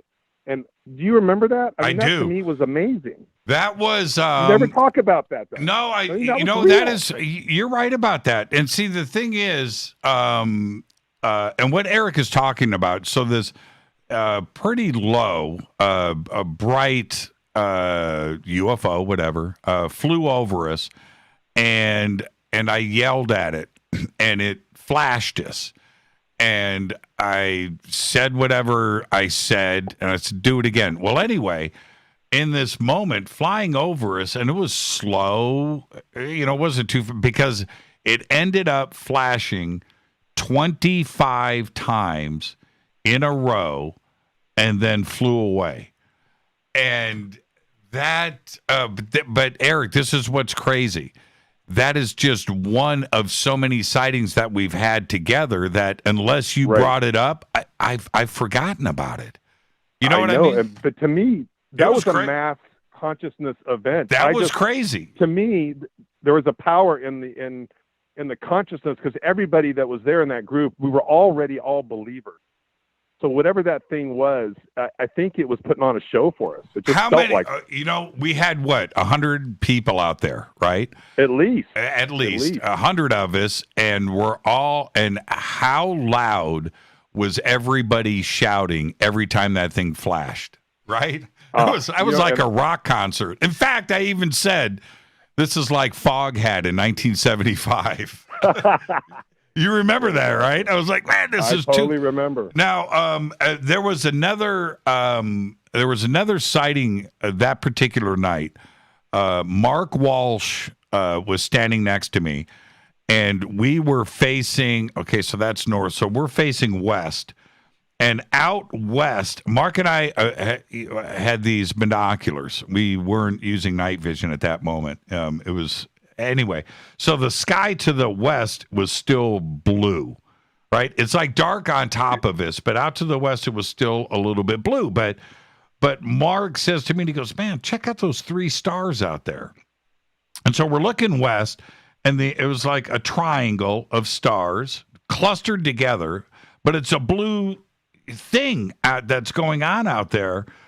And somebody got a picture of that, by the way. Did you know that? Well, but this is what happened. As Mark and I are looking at these 3 stars, and it just didn't look right, and they're sitting there still, and I'm looking at them with the binoculars, and the one that was on the top of the 3 just lit up like it exploded, and then went, took off in a straight line going north. So it lasted for about 2 seconds. And I was like, wait. And Mark and I are high-fiving and we're screaming. Nobody else, we happen to be, everybody else is looking up. Mark and I happen to be looking at these 3 things that were sitting out there. And the top one took off like a dragster. Low, too. Just it lit up and then, man, and I forgot all about that if you hadn't brought all of this up. So. There you go. One quick question now. Do you know whether or not, off the top of your head, if you have plans this Sunday? I mean, the reason why I bring this up is I found this guy on Facebook, me, Mr. Researcher on Facebook, found this guy who wrote this book, How to Summon UFOs and Extraterrestrials. He lives in Los Angeles, and he does this Skywatch like once a month in Selmar, and he's got videos and pictures that he posts on his private site, and this guy is really calling them in for real. And so I just got my Hoffman Night Vision Gen 3 Zoom binoculars, which I don't know that you have those. I know you got the blue ones, but these are the Zoom. Right. Well, we're no longer associated with Hoffman's optics. Okay, my bad. Okay, anyway. But that's okay. I'm just letting you know. You're asking me if I. All right. But no problem. Well, hold on. Okay. This guy that you're talking about, I don't have his name in front of me, but I clicked. I saw what you sent me. And I went and looked. Right. He's not in Silmar, where he is. I was hoping he was, right? But this weekend, he's down in Monterey Park this weekend on Sunday. That's down south of Pasadena. So it's way that's out. not too far away, though. Oh, it's kind of far. But it's a 30, 40 miles. It's a bit of a drive. But he's down in Monterey Park below Alhambra. Okay. So you're right. That's what it is. Yeah, it's a bit of a one in Stillmar before, I think. That's a bit of a schlep. That's an official schlepper. But I'll say this. Let me. I'm gonna jump through this because I know. Wait. Maybe we should get together and drink some tequila Sunday, though. Are you coming into town? Yeah, I'm thinking of coming because Brad wants me to come in. I guess Jonah is so infatuated with my Bigfoot stories that Jonah wants me. Jonah's telling Brad, now, when's Eric coming back to visit? I want to hear more Bigfoot stories. Well, I'm sure that you can talk Rita into coming by. And Rita, the question is this that we have, though. If God is drinking that tequila, is he drinking it with pasticcio at the same time? That's the question. Yeah, I have no idea. That's a good one. That's a good one. Okay, so now we only got as I know, and you know better than me, we've got like 3 or 4 minutes max. So I do want to cover some things that I've been wanting to tell you about, and I want to tell you more about in person. As a matter of fact, I'm going to play for you a recording in person that I will never ever play on any kind of post or share with anybody, just a few select friends, and I will not allow anyone to record it. But the bottom line is this: just through the luck of, however, several years ago, I was in this chat room. It was not a UFO chat room. It was some other kind of podcast chat room, which was mostly a bunch of trolls that were joking and telling jokes and so on and so forth, and people laughing and having fun, one of those kind of deals.